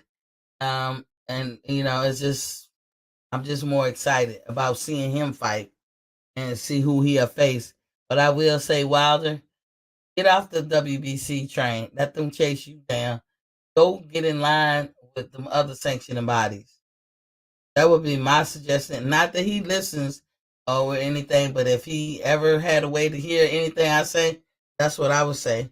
Fuck the WBC, because that's all you are is money to them, and they know you're the cash cow, not who they want to put up. They picking people who's more appeasing to the eye, and it shouldn't be like that. Not for any boxing, not for women's boxing, not for men boxing. Fuck what it look like. Fuck what you look like. It's about what you do in that ring. And anybody caught up on that damn cliquish motherfucking beauty pageant shit and go eat a dick, man, that's crazy. Give people their props for what they do. I mean, this shit ain't easy. Whatever Wilder wants to do is act the mundo. So talking about I'm gonna say this, man. Bivol is now the hot potato. Ain't he though? He the hot potato in boxing. He seems like everybody wants him. I don't know if y'all are familiar with a fighter named Zurdo Ramirez, right? He's like the David Benavidez of the 175 division. He's been calling out, or if not begging everyone with a big name to fight him. He wanted Canelo. Ben wanted Canelo. But Canelo got that stance. I don't fight Mexican fighters, which is crazy. But he been wanting Canelo. Now he wants Bivol, because Bivol now is the hot potato. He wanted any other champions at 175. That would include Joe Smith Jr. and Beterbiev, and or Beterbiev, however you pronounce it. He moved up from 168 division, which I don't remember him at 168. But apparently everybody was avoiding his ass. So he got the hell up out of 168 because he wasn't getting no fights. He was like the Devin Haney of the 168 division, right? And he a Mexican, but he don't all the way act like one, or move like one, or catch favor like one. Zurdo Ramirez. And that's an accurate statement. He don't act like one. He want all the smokes. He ain't picking and choosing. He ain't being overly strategic. Whoever the best is, run that. That's his attitude, right? And who can't like that shit? Then, when I say he don't move like him, in the boxing ring, he don't fight like them. Big Fish Shard is just saying you're not connected. That's all it's saying. Just wait a minute. It'll get connected, y'all. If y'all come through, just let it sit there. It'll get connected. As soon as you get connected, I'll let you in. But he don't move like them. And he ain't catching favor because they ain't caking for this dude. And the crazy thing about Zurdo, he is closing in on Floyd's record. I mean, he like 46 or something. And he closing in on it. He probably gonna pass it. He's still young. You know what I'm saying? And he might go the way of with Cesar Chavez Sr. He might go his way because Cesar Chavez Sr. Julio went a long time before he took a L. Big Fish, I think you coming in now. Go his way because Cesar Chavez Sr. What's up, dog? Julio went a long time before he took a L. Mute me in the back. I think you coming in. Gotta mute me. I got you. Hold on. What I need to do? Okay. Whatever you listening to, turn it off or turn it down. I got you. Hold on. What I need to do? Okay. What are you listening to? Damn, dude, you knocked it off. When you come in ATL, just whatever device you're listening to, put that on mute or turn it all the way down. However you listening to me, turn it down. There you go. Hold on. Yeah, so then that way we don't hear It'll be like, okay, there you go. What you Good. got on it? What you got on it? You hear me talking? What's up? Yeah, I had to redo my phone, man. I got a whole new number because fucking scammers and just all kind of shit was going on with my phone. So I had to change my shit up. Sorry to hear How that, you man. That's doing, Queen? unfortunate. What's up? I said, how you doing, Queen? I'm good. I'm good. I'm back. You back? Yeah. Where the hell you went? You must have been working all last week. My damn my shit got knocked all the way out last week. I had to become a computer nerd for about a Dang. week. Yeah. It knocked me all the way out, man. When I was trying to show that fight, CBS complained. And Oh, they was hating on you. Oh, yeah, shit. yeah. Dang. They said we're gonna put our ass on punishment for a couple of days. Yeah, they did. Yeah, they did. But you know what? They ceased and desisted in their agenda to put me on punishment because I wrote them a lovely letter, very respectful, very formal, Yeah. and they. I ain't gonna say they saw my way all the way, but it seems like that. They be like, "You right? Okay, I'm all back in their At least own clinical you know, way." that was up. Yeah, and I was shouting out to my typing teacher because typing class seemed like basic class, right? I took type. Yeah. Some of us took typing in high school, but this was at college, right? Typing in college is like a damn English class. I bullshit you not. That shit was hard as hell because it shows you how to formally do shit and how to Yeah. informally do things and what's the proper way to address concerns and issues with companies and official things. I keep all my books. So when I went to writing them, oh man, that shit was so formal. And they agreed with me the first time out.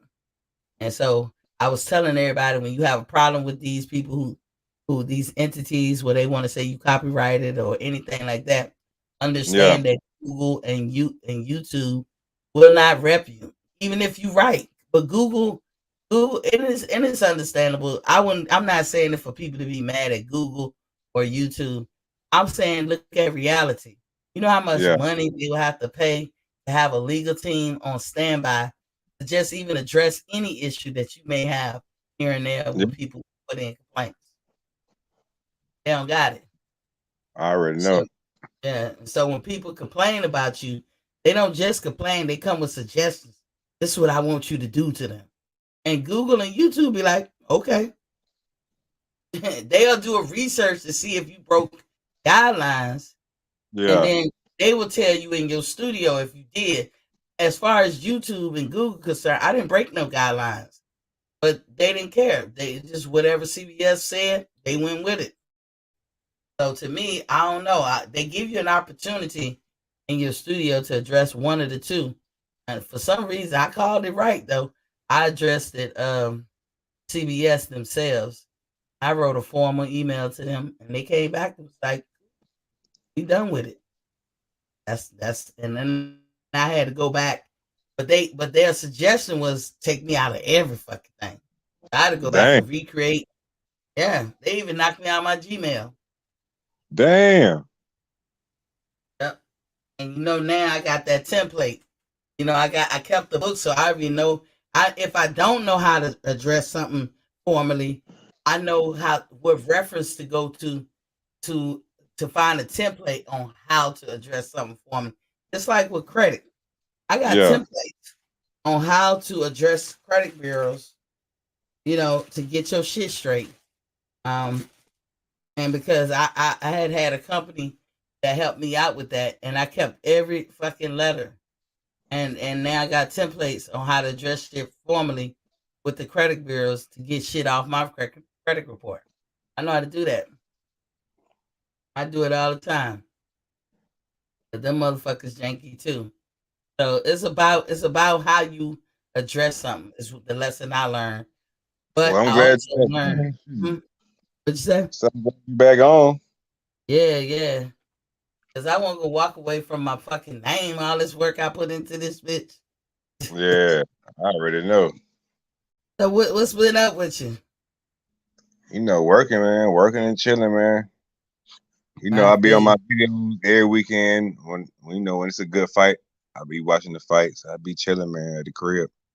I'm gonna watch I the don't fights this weekend too. I'm gonna call. I'm gonna come online, but I ain't showing it. I think ain't doing doing it. that shit no more. Hell no. Hey, I look, we could learned my talk about lesson. it, though. Why it's on. Yeah, yeah. That's what we're gonna do. We can talk about it. I got my TV right here beside it now. Because I before, thought that's what you was gonna do, but you know what I'm saying. I mean, the motherfucker said free. Free we, ain't talked, free no more.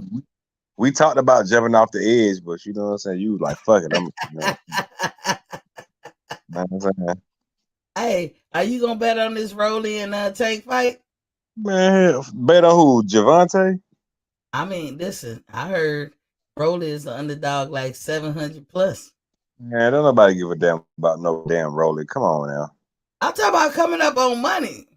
You ain't gonna do me like that. Nah, I can't bet I that. think Tank gonna win too, but I'm just saying on the auspicious chance that If, Rolly if you catch if him. you betting on rounds and shit, then you know what I'm saying. Like, nah, I ain't doing that. But I know Javante gonna knock that Nah, nigga ass out. I don't give a fuck what nobody talking about. I'm saying if Rolly wind up winning, whether it's by knockout or decision or whatever, This shit that's a ain't gonna happen. 700 Miss T. plus Come on, man. of Miss disadvantage T. that he's under. What you mean, T? Miss It's T. easy money. Man, that shit ain't gonna happen, bro. Listen, If y'all heard it first. Miss It's T, been time to bet. if you believe that shit, you don't really watch boxing, Miss T. Come on now, don't do It's me like not, that. dude. I'm telling you how I feel. Tank gonna win, but there is a chance. You cannot say that there's no chance. That we not might as well not even watch the fight. It ain't no chance, bro. None. Okay, I hear you. Did you see Rolly last fight? I see most of his fights. Yes, I said the last fight. I can't remember. They're not memorable like that, but I think I've seen all his fights. Yeah, Exactly. The last fight he went 12 rounds. that's cool. He got popped though, and there's always a chance. He went 12 rounds with a bum. We gonna Every see. every time Tank has been mad at someone who he's fought, he Mhm. done knocked their ass the fuck out. Come on, man. Stop playing, Miss T. You don't think he got a chance in hell? Not No, 1% no, chance. not with no mad Tank. I'm sorry. If whenever Tank done fought somebody and they had mutual respect for each other, it'd be a great fight. When somebody talking shit to Tank and Tank don't like that motherfucker, Tank go in there and murder that motherfucker, bro. He's finna get murdered, bro. Straight up. But we Watch all what. know in boxing you can't fight emotional. That Hey, ain't a look, we good could. thing. Anybody in here or in the chat want to bet again? I got Hey, you. look, Tank by knockout. if y'all I gonna got a bet, hundred I'm dollars. writing it down. I got $100 Tank by knockout. Anybody on the chat right now? Oh shit. Okay. Ronald Finkley said Triple G might get KO versus Canelo. They know each other's skill sets by now. Don't Triple know G, about Triple G Canelo. have aged. Canelo got to do some whole other shit to prove itself now. Nobody care about Canelo. But Triple G has aged, y'all. I saw that But in the Murata fight. if you want to bet $100 that Javante KO Rolly within 5 rounds, hit me on the motherfucker. Hit me in there. 5 rounds. He good It before won't he last good five before he rounds. started. I got $100. It won't last 5 rounds. Damn. Anybody in the Hmm. chat? You know what? If Right. I'd download that MGM app where they bet, I would bet 100 on Rolling. I would, just in case. I think Tank gonna win. That's just me playing with the money. I mean, we can fuck off $100 in a week, so that's just fuck off money anyway. Okay. Just Well, in case, dog. fuck off this $100. 5 rounds. I got Javante Davis. Nigga said, fuck this one off. Ronald Yeah. said, evening ATL already. He said, already. He said, I got a channel, never asked for a sub. Ever, I like having one just in case I got to drop an eventful day. Everybody who got a Gmail has a YouTube channel, whether they knew it or not. Tank about to roll on Rolly. Rolly Five looking like rounds, Triple G. knockout. Who got $100? Ah man, well, it's some places you probably have to go. I don't know. The people know that Tank is I'm gonna talking win. about everybody in the chat. Oh yeah. You know, anybody in the chat that want to bet Five ATL. rounds. 5 rounds. It's over. Before 5 rounds is over with. $100 right here, live. You know I don't play about no bets. Mm-hmm. He good for his best, y'all. We make sure, and even if people y'all see my cash app, I ATL can be tell you. ATL can tell you. Don't I pay up immediately? Hey, Miss T done showed me love when she ain't have to. She probably paid for some of y'all lame man nigga that ain't pay me. Nah, You know what I'm saying? nah. No, I'm Boy, just pay being this. real, Miss Oh T. yeah. Straight up. We ain't me and you paid your bets, but you know what I'm talking about. Yeah, he All paid. the extra love, I feel like you had other niggas back too. You know what I'm saying? Cause they wasn't real. But you know what I'm saying? That's on them. We ain't tripping. You know who they is. But you know I appreciate you all the time, and I'm always rock with you. I don't give a fuck what nobody say. I feel you. But he did pay. In full disclosure, he did pay, and I paid you immediately. He Yeah, you paid. did. You know, but I'm just saying, Yeah. 5 rounds. Y'all, Five listen. rounds. I promise. Even if you send it to me, I send it forward. I don't be holding nobody's shit. Hey, but 5 rounds. ATL, what you think about everybody like Bivo being a hot potato right now? They like desperately trying to get this man to fight when they already know Canelo gonna circle back and fight him. You know, I don't know. Like if he fights somebody else and lose, Canelo gonna sweep in and get that belt off Canelo the gonna other fight person. who? Who Huh? Canelo gonna fight? Canelo got to fight Triple G come September. They sticking to their original plan. And then Man, after that's that, they're going to rematch. This is what Eddie Hearn say. Then they're going to rematch Bivol for next year. But you man, remember, Canelo's deal was 3 fights this year. yeah, Canelo trash, man. I don't even know Canelo, how next year come into play. So we can knock off that he getting $160 million. I don't believe it no more because he Canelo got paid resume, 15 million for this fight with Canelo Bivol. resume is trash now. He trashed now to you. Yeah, man. He sort of took that immediate rematch with Bivol to show that he ain't no motherfucking sucker, and then went to Triple G. But everybody can't be Floyd. No, They I think ain't talking they about are. Floyd. I'm talking about Bivol. I know. I'm saying, but Floyd, the only one that I know to be like, if you think you won, run it back, and he runs it back. He won't be waiting years neither. 6 months later, boom, y'all fighting again. He Canelo did it got his ass. twice. Who? Canelo, but fuck a Triple G fight, number 3, 4, whatever. That shit don't mean nothing. You need to go back and fight the man that just whipped your ass faithfully. But you know who won him? Zerto. Zerto. I was talking about Zerto Ramirez. He calling. He begging. He writing a letter to everybody but Santa Claus. He won't I in. don't, I don't care who want him. If he don't fight Bivol after he just got his ass whooped, then don't no other fight make sense to me. Fuck a Triple G. Triple G got them 69 years old. What Yeah, he he's gonna do showing, about beating him? he's showing his age, ain't he? I'm just saying, period. If he beat him, what he gonna gain by that? You beat him 4 times, 3 times, whatever. That shit don't mean nothing to us. Go A lot beat of people, Bivol. That whipped your ass.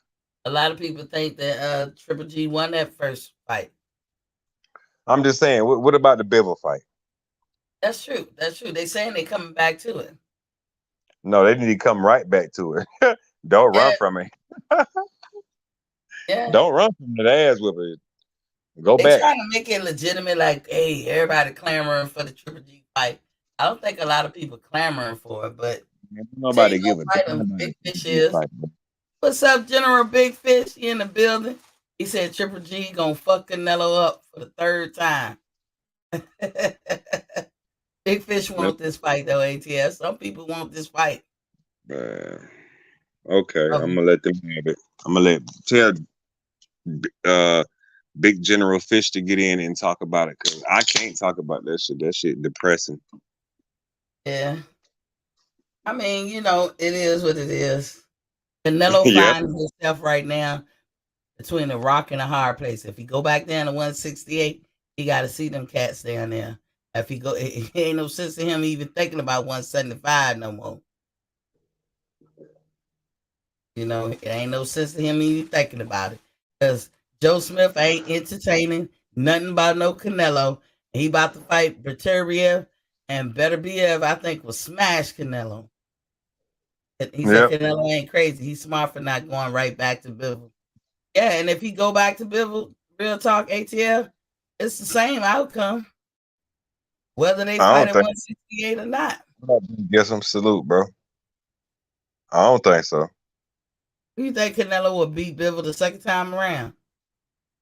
Yep. Oh, damn. I don't know how you think that. Where you get that from? Because I got more confident in him than he got in himself. Wait a minute, so you repping Canelo for the beat Bivol in a rematch? Yeah. Immediate rematch.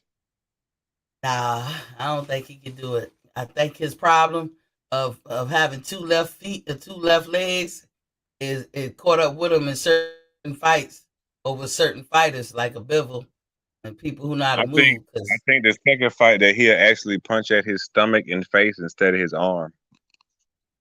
But that's all Canelo knows. It's like a leopard ain't could change their spots. Canelo done found some victories with hitting people's arms and shit. Didn't work for Floyd. Didn't work on Lara. Didn't work on Bivol. They work on some folks. But didn't work on those folks. So that's Canelo playing. He ain't gonna deviate. He ain't gonna deviate too much. You can tell after he fought Floyd that he made some improvements though. You can see that. You can't see that because I've seen him do a couple of things reminiscent of Floyd, and I was like, oh, now you're abandoning a little bit of this Mexican style fight, whatever. But if he get in there with somebody who can take his punch at least, and at the same time give him a hard punch, but all the person got to do is be able to move, and you could beat Canelo. Caleb Plant was having some success moving, hitting him. But Caleb Plant pillow fisted compared to Canelo. That was the problem. If Caleb Plant had some power and all that, that'd have been a different fight. Ronald Finger said General Big Fish already. Huh?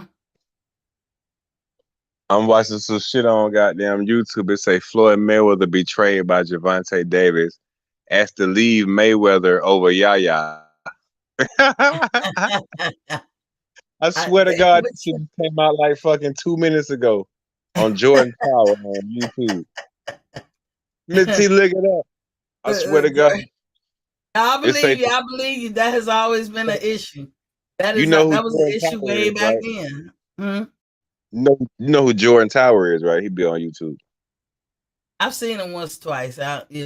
There's another guy out there that be talking, and one time he laid down some stuff that was true. The other day, I don't know how true it is. I was like, and I saw him by accident. I told you I try to look at people after I do my show because you can't unsee what somebody else said. Hey, look, it say started 2 minutes ago. Floyd Mayweather betrayed by Gervonta Davis, asked to leave Mayweather over Yaya. I'm finna let you hear it. Hold on. Okay. Ronald Finkel said this spin school of fish. The fish. Just they know what's up. Floyd Mayweather, one thing he knows is the business of boxing. Okay. Gervonta, I think he's just like a great boxer. I think he's very disciplined and everything. But I don't know if he knows. We'll see. We will see if he knows the business of boxing. I think it's a very complicated business. And if he has, even though Floyd Mayweather gave his blessings, like, yo, if it's time for you to do your own thing, it's time for you to do your own thing. But it's like, if you feel slighted in any way, he's going to stop you from moving a certain way on the quiet, Then we got Chief Keef. Oh yeah, then he went to Chief Keef. I'm gonna go back to. I'm gonna see if I go back to where it say something. You know that's an old issue though. Huh?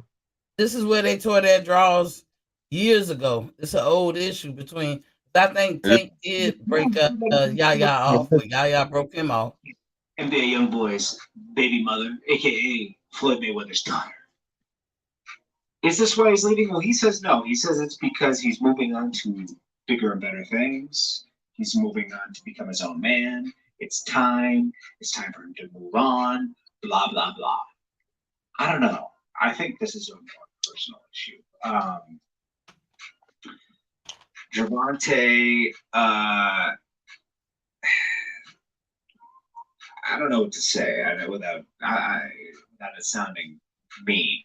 You know, it seems like the Mayweather promotions has been guiding him in the right direction all these years. And think about it, Floyd Mayweather took him from nothing, gave him a bunch of stuff before he even fought once. You know, put him in a car, put him in a house. You know, he knew that he was going to be who he was. You know, and I think that Gervonta violated. You know, and they kind of had to part ways. You know, because like that's a lot. You know. I think he violated a few times, and I think this was like too much. To be honest with you, that's what I'm thinking. Gervonta on his own, I'm sure he'll find another promoter. I don't know if he's going to do his own promotions. I don't think he.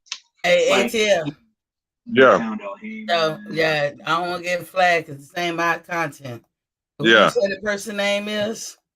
Jordan Tower. No, I do not own Jordan rights to his program. It's for educational purposes. I was not playing it in my channel. That was my guest playing it, and that should be legal for educational purposes, fair use or whatever. And I put the banner up just in case y'all know we're not trying to copy. No, we're not. Take whatever somebody think. But I will say that issue is an old issue.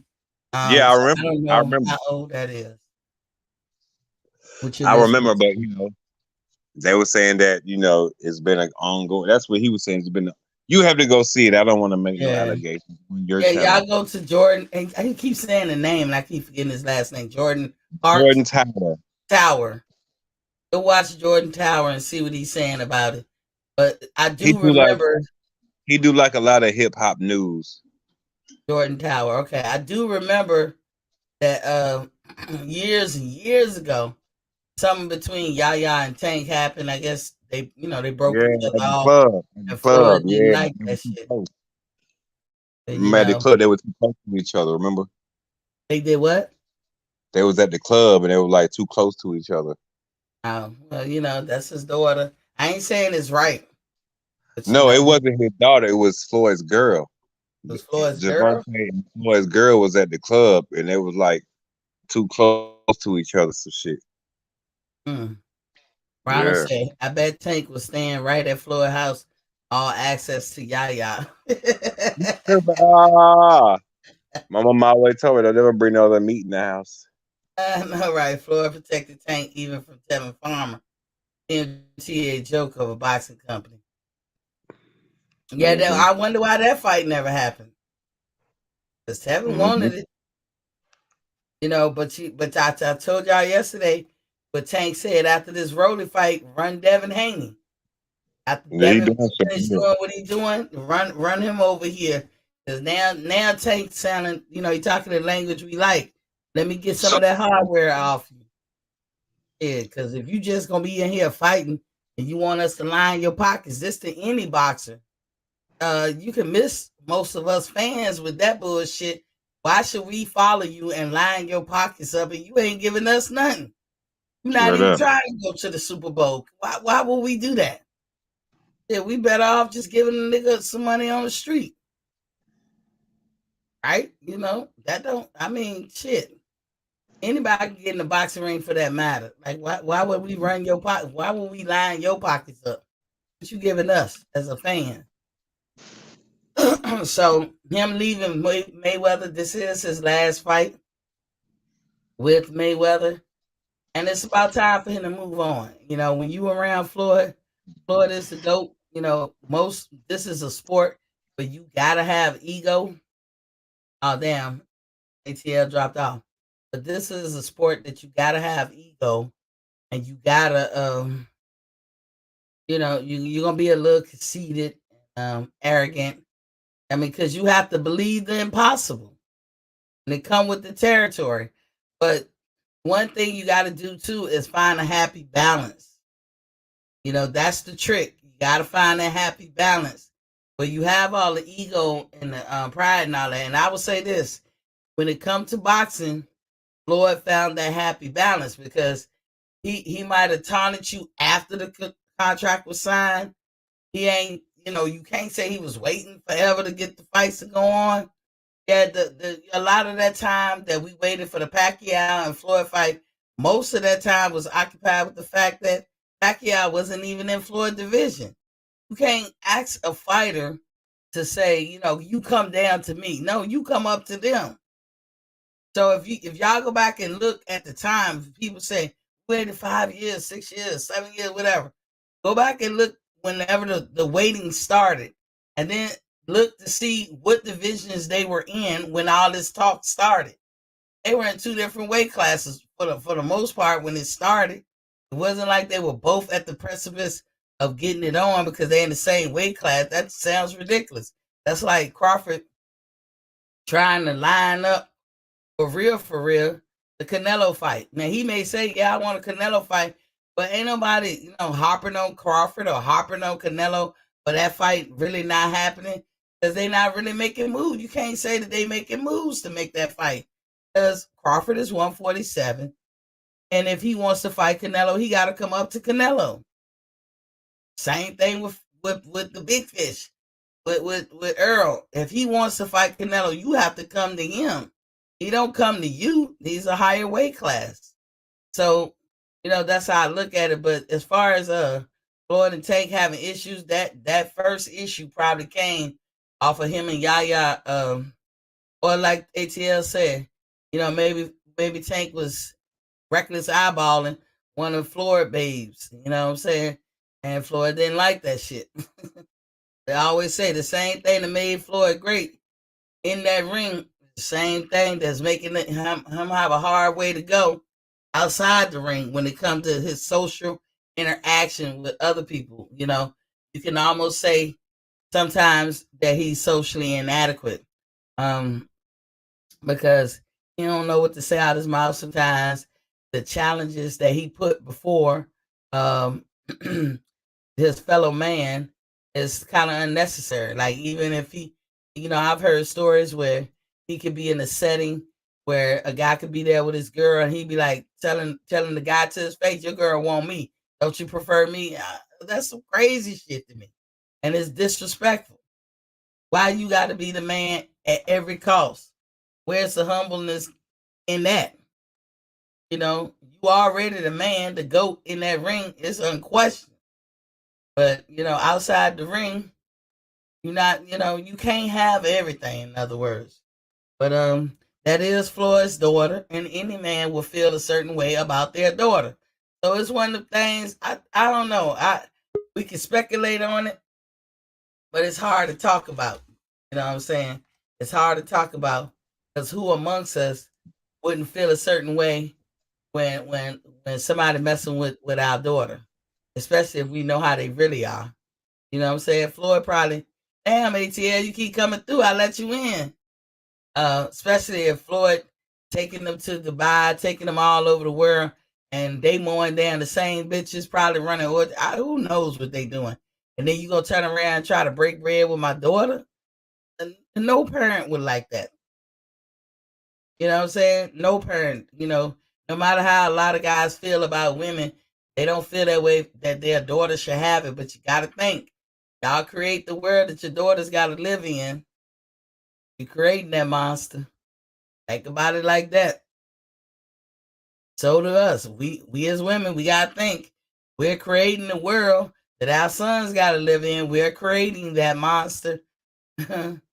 So we gotta think about that too. Either we're gonna keep perpetuating this shit, or we're gonna do something to change it for the better. So that our kids don't grow up with these notions and this cultural way of doing things and living. So I mean, it is what it is. You know what I'm saying? But as far as Javante, he's old enough and he learned how to speak. Cause y'all remember how he was in the beginning. And you know, Floyd felt like he had to speak up for him and shit. But Javante has gotten better. At some point, like I would think it if I'll find it hard.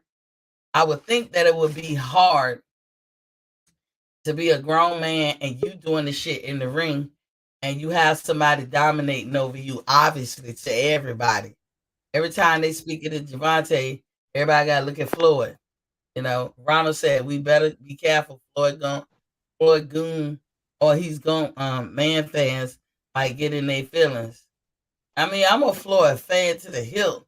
And everything I don't agree with what Floyd do, like especially outside that ring. But you know, that's the trick in boxing. I guess you just gotta find that happy balance. But what makes Hey, Floyd great is also to make him terrible. What's up, ATL? you get what I sent you? Oh, okay, yeah, I just came in. Thanks, ATL, for that $20 cash app. I feel you, bro. Thank you, thank you, thank you. Much appreciated. Thank you, thank you. You Okay, say already know. anything else. Ronald Finger said, "Yep, don't expect change.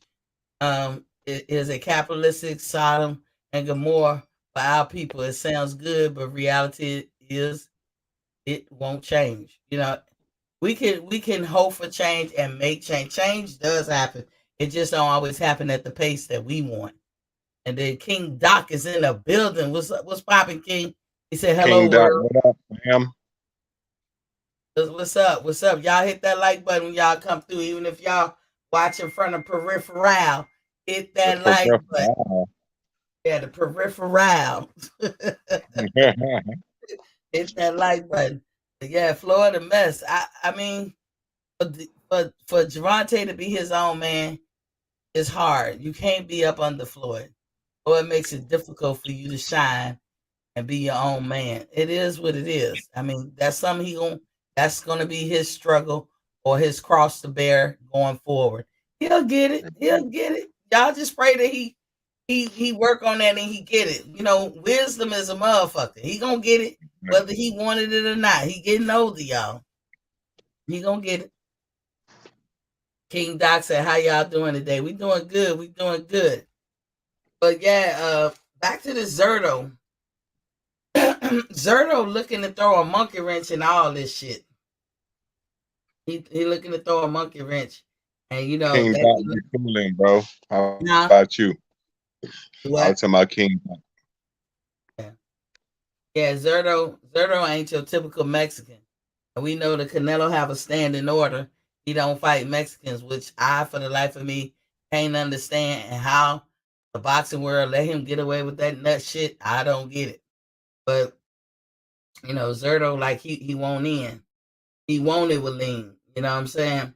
Um, and Zerto Ramirez is closing in on Floyd Mayweather's record. If y'all didn't know, dude, like 46 fights in, kind of like the Chocolatito was in that predicament till that Asian guy beat him. But Zerto Ramirez, I don't see nobody beating him. He's been avoided.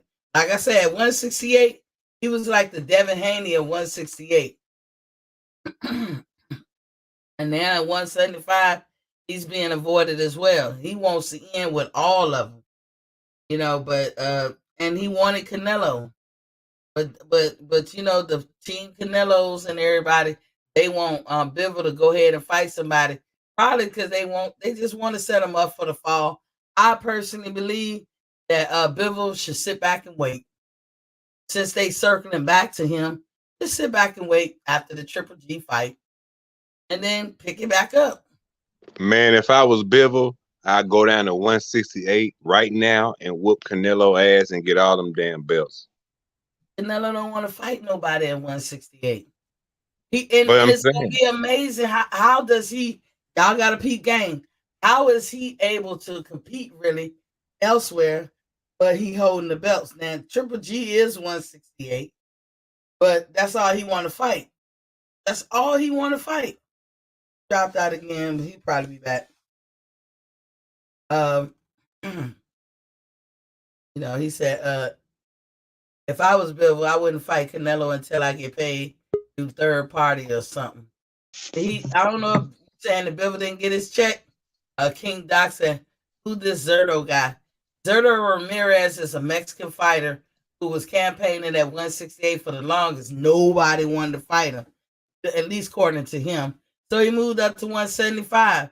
And them boys up there ain't showing no interest in trying to fight him. I ain't gonna say they ducked him, but nobody trying to pay attention. This dude hollering to everybody but Santa Claus. They want to, but listen, he don't move like Mexicans. He want all the smoke, and he don't catch favor like the other Mexicans do. Apparently he don't, because they'd seem like to me they'd line his ass up. But again, Canelo got his stand in order, and Canelo is the big Mexican, the HNIC in charge, over all this. And Canelo said, I don't fight Mexicans. Zerto he wanted with everybody. Ronald Fiegler said beating jokers up for free. Oh man. You said stay at 175. Said Zerto easy work for Bivol, I think. He might be. I gotta go back and watch some Zerto fights, but it's clear this dude wants it. And they don't want it. So I don't know. Y'all hit that like button. Oh, and earlier in the show, ATL, we was talking about Wilder coming back. King is back. What you got? You got anything for that one? I don't know. Take you off mute, man. Yeah. I'm here. Hey, I'm ready to see Wilder come back. You a Wilder fan? Hey, come on now. What the fuck? He the face of boxing, even though he been gone for goddamn whatever. He is the face of boxing. I don't give a damn what nobody say. Earl Spence, I'm man down, shouted all day, but motherfucking Deontay Wilder, when he step out, man. The heavyweight rule all divisions, so everybody respect Deontay Wilder, even Spence. What? Me and you on the same page. Look at that. That's how I feel. I call these sanctioning bodies now the tax man. I call them the tax man for real. They know where that money coming from.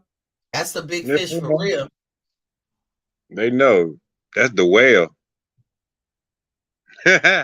Deontay the whale of the motherfucking shit, nigga. You know what I'm saying? He the whale, nigga. Killer whale. Hey, killer, he the orca in this bitch, right? Your king is here. Around the finger, he pointed to him laughing. He sure is. Now, what y'all think about Rolly?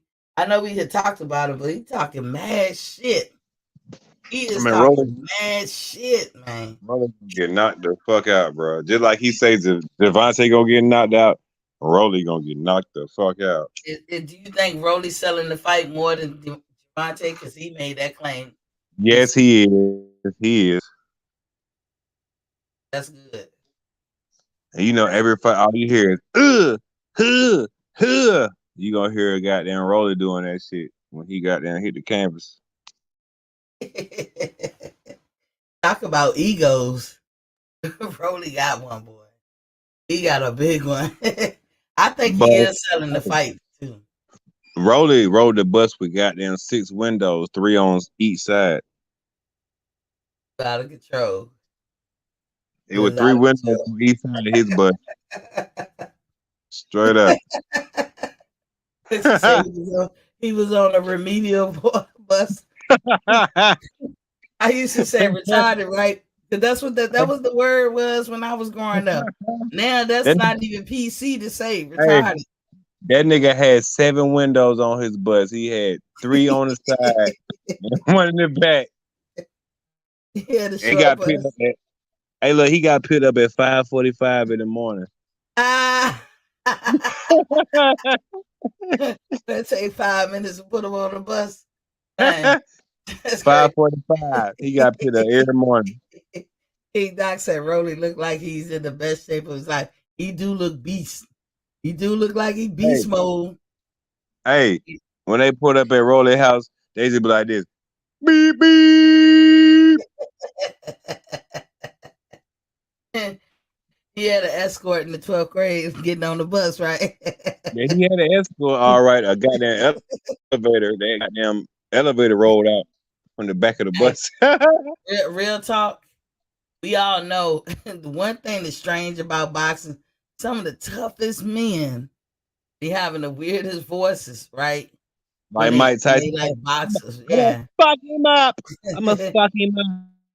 Y'all remember And then that you be like, movie "That on Mike y'all Tyson come remember out there and knock your ass out. y'all remember that movie Grown Ups? When the guy was flexing his shit at the pool and the Yeah, ladies he was said, talking about him and shit. He's like, how y'all hello doing, lady? ladies. How Hello y'all doing, ladies. lady? When you be hearing folks talk like you be like, what? The two don't match. But in the What? beginning, I thought Rolly was remedial. I've since revamped my assessment of that. I don't think he that remedial. I think his voice makes him sounding, but the Bro, motherfucker cocky as he done hell. got, hey, he done got hit too many times in his goddamn head. This fight, it's gonna be over with. He's fight, hey, this shit gonna be over with after this fight for real. He I ain't didn't gonna know have he it. was a judo expert though. He ain't gonna be able to think about what to say after this fight, bro. Like for real, he already got him off. I don't give a fuck what nobody say. I've been here, goddamn, about to be 44 years of my life. I know what the fuck going on. Oh, when your Javante, birthday? June 13th. Okay. Oh, see, I knew you was cool. That's right. You are a Gemini. You was cool. Javante knocked that nigga ass senseless, bro. Rama said Wilder came back or come back positive and smack anybody who bring up fear or get some control over accepting defeats. King said, I feel he taking this fight serious. Yeah, he is. Rolly looking like Triple G. He definitely in the best shape and looks like he'll make 135 easy after today. Ronald laughed. He said, that punked up ATL, that punked up ATL. Uh, and this, some TVs or whatever. But yeah, look, Rolly is beast moding. He very cocky. He just has a Hey, funny voice, but he's very cocky. I mean, Mitty, mm-hmm. if somebody in the chat on your channel believe that shit, tell them to bet me right now. If y'all 5 rounds. believe that, go ahead. You said what? 500? 5 rounds. 500, In man. 5 rounds.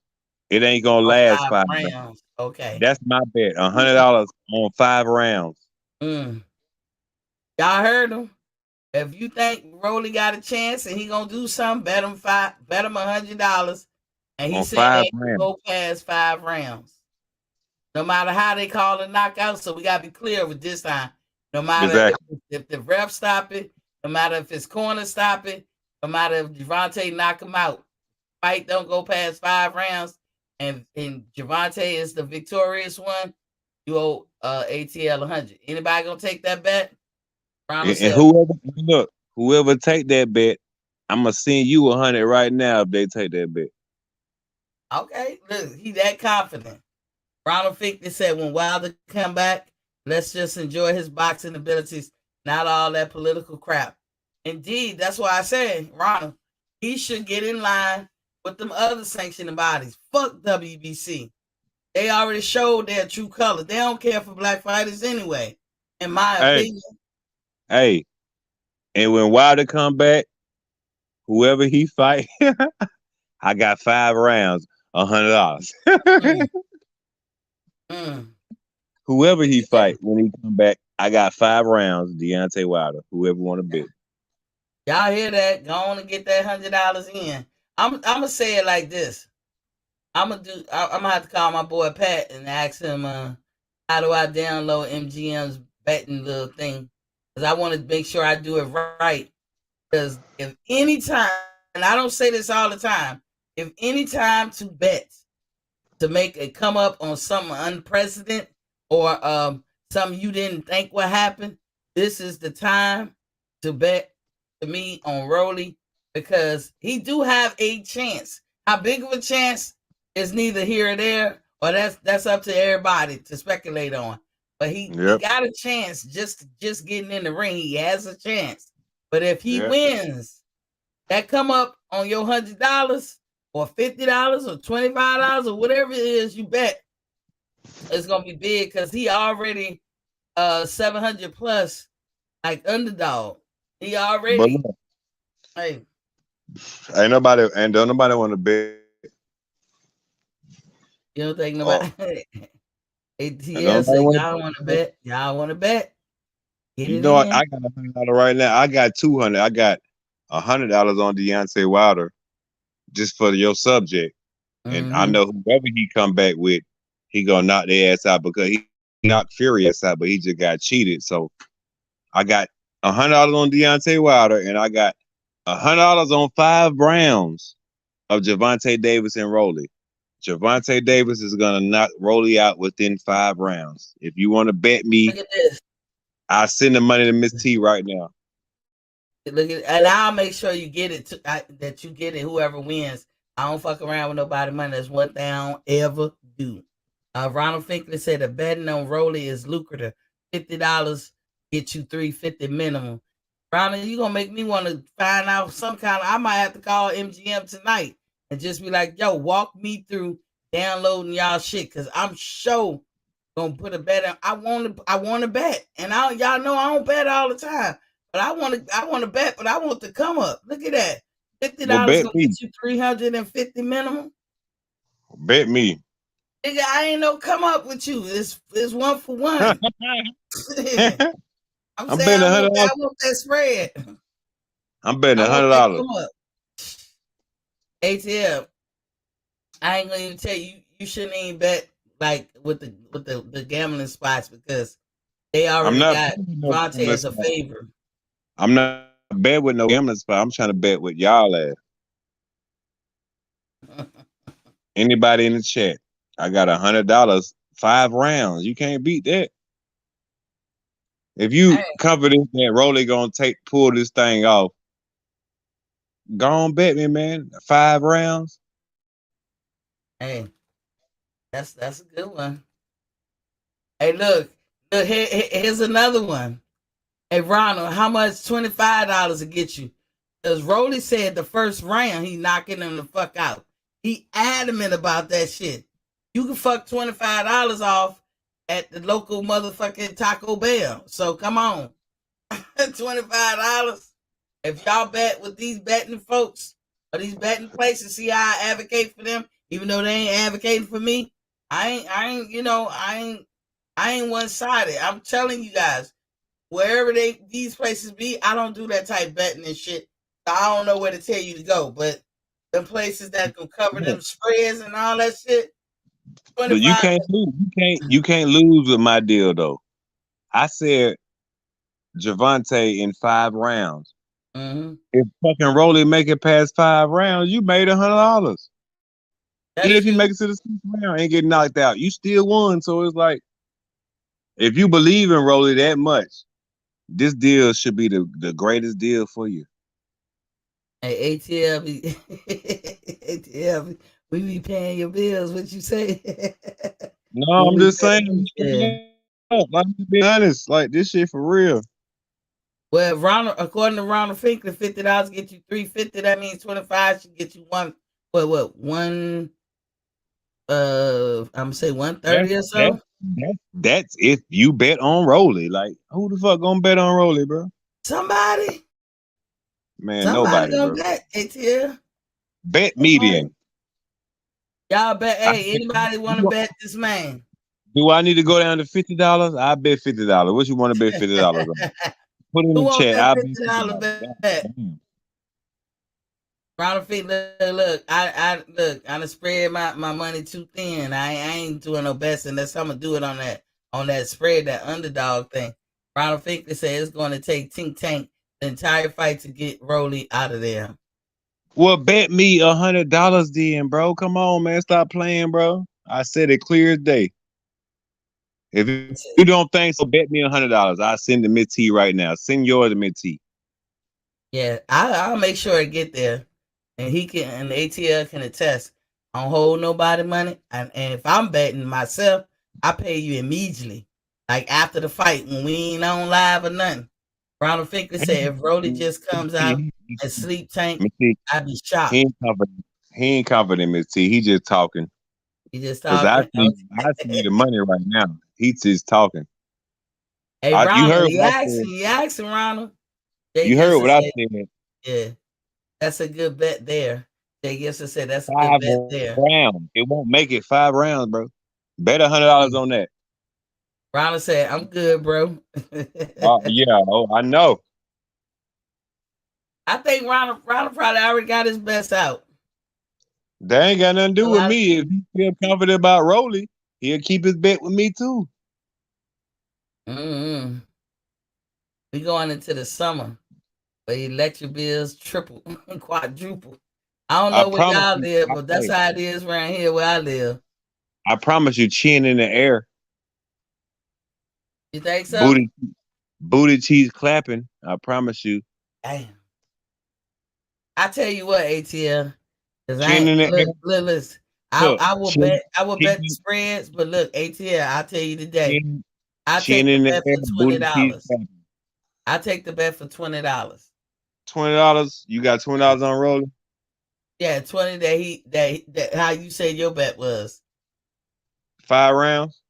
Yeah, I think it'll go longer than 5 rounds. For $20. $20. I go, okay, bet on then. Bet.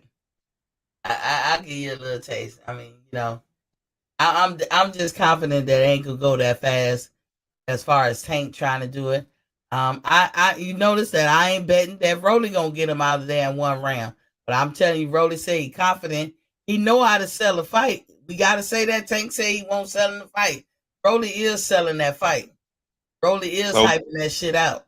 You know, so I just wanna reiterate. So we betting for 50, right?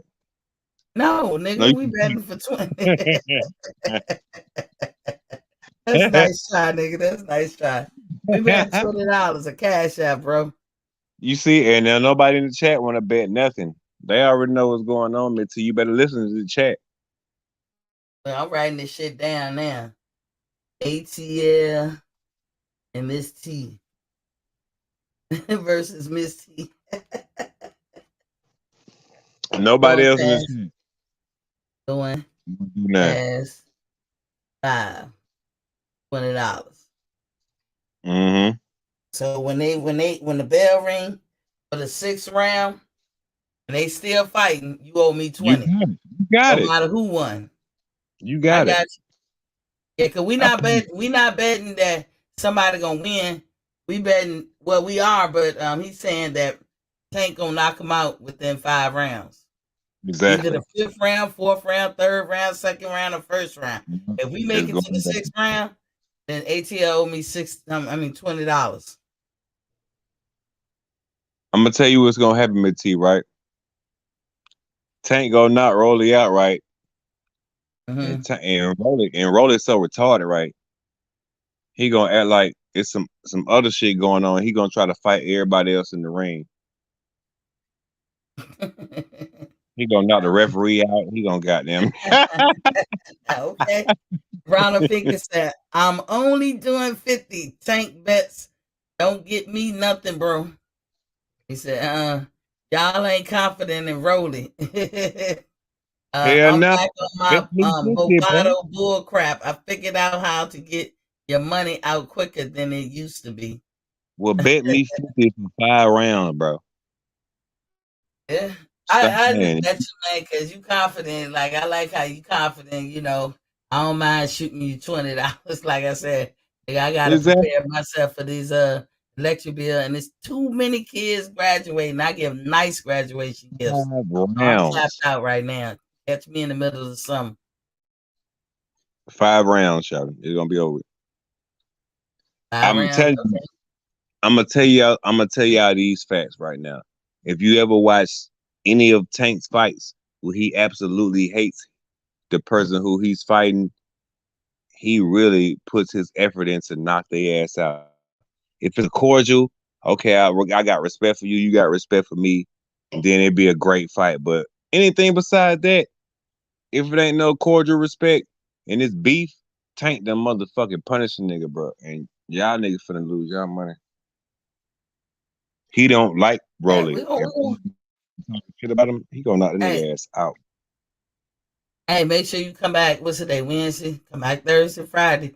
Put that bet out. Because now that everybody see my channel coming back, they should be flooding in again. Hey, we're going to keep talking about the bets. If y'all want to bet ATL, You know, me and ATL got a bet. I think I'm it's gonna gonna be go past on, I'm 5 be on this rounds. channel. We gonna be You on this what? bitch together. We gonna be Okay. on it live together. We Oh gonna be yeah, yeah. commenting without a picture. Without the picture, y'all. I ain't going back there with CBS. CBS, I ain't fucking with you. I ain't fucking with you no more. I ain't Without the doing that picture. without the picture and probably without the sound.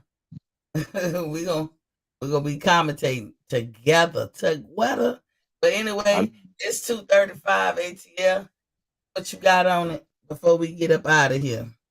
man, hey, I see y'all at the weekend. You know how it is. I'm always around. You know what I'm saying? Put your Mm-hmm. bets up. If you think goddamn Rolly gonna do what you do, I'm here. We got like one more day or two more days. No, I'm gonna say tomorrow. Fuck Friday. I don't want you to have no last ideas on Friday. Tomorrow, my same judgment, 5 rounds. You want to bet, hit Miss T up. I'm gonna be on here with her tomorrow. Cool. We And got you know some. what? Over here at Boxing Fans Talk TV, we pay immediately and as soon as we can. If not, you're gonna go on the shit list and Shit. we're gonna talk about you. But sometimes ATA, you gotta be patient. Sometimes people get caught up or whatever. We patient over here. But we ain't gonna be patient way too long. But we patient. Because it ain't Yeah. always about somebody not trying to pay. I can tell you this last incident, dude was trying to pay. He ain't that type of way. So I gotta speak the truth on that. But I Okay. feel from your perspective, you can only see it how you saw it. Yeah. So it's all good. But we're gonna make sure that we do pay people and we're gonna make it a safe haven for females to bet over here. If you straight up just belligerent with it and renege, you can never do the best over here no more. Ever. We can't do that. Jay Gibson said, I can see Rolly doing that shit. Ronald said, so ATL really think Cabbage Patch Kid, Tink Tank, and won't be his excuse this time. Oh shit. And Ronald said it's going to 12. Ronald said, shot out to the boxing goddesses and gods peace. And hey ATL in Detroit, we called it the short bus or the sweet pickle bus. Exactly. Ha But Hell what you no. got on the ATL? Hey, just like I said, hey, we gonna see if anybody got any bets. I already know what's going on. They ain't going past 5 rounds. If three rounds. So you know what I'm saying? Put your money up. We got a couple more days. I'll be back on mid T. Put your money where your mouth is. Yeah. Y'all know who I'm trying to imitate. And my Biggie, what's his name? Not Biggie. What's the human beatbox dude? Biz Markie. Yeah. Make the music with your mouth, Biz. Mm-hmm. But anywho, thank y'all for watching. I ain't gonna keep y'all too long. It's been an interesting show. I'm glad to be back. Like I said, I learned a lot of stuff. I was a computer nerd for about a week. And all I can do is take the lesson, everything that I do go through. So I appreciate it for the lesson of it all. But yes, I will be calling the fight or looking at the fight. Y'all can come watch it with me. I'm not showing no picture. You guys, y'all get it how y'all get it. I got my TV right here. So now I can like look at the fight and be online. And I just acquired the TV. So thank y'all for the cash apps. Because that's what I do. I use the cash app to put right back into the show. So thank you. I appreciate everything. Ronald said 3 days, D-Day, Tank or Rolly. It listen, I'm telling you, you might have an upset. Upsets have been happening here lately, so you don't know. Anywho, you come through here anytime. Please like, share, and subscribe. If you're watching me on replay, go ahead and leave a comment so I can see how you guys feel. Sometimes I listen, sometimes I just, most time I'm just uniquely me. I do my show without due respect to and everybody's opinion. I value everybody's opinion and everything. It don't get me upset because we're individuals. We don't have different perspectives. I don't have no delusion thinking that you're gonna see things through my lens, or I'm gonna see things through your lens. So that's what make the world go round because we're individuals. And like I said, as long as we show everybody respect and be cool with whatever, it ain't the end of the world. You still got your name and your birthday. That's how you gotta look at it. No matter what's said and done, I still got my name. I still got my birthday. So it don't matter.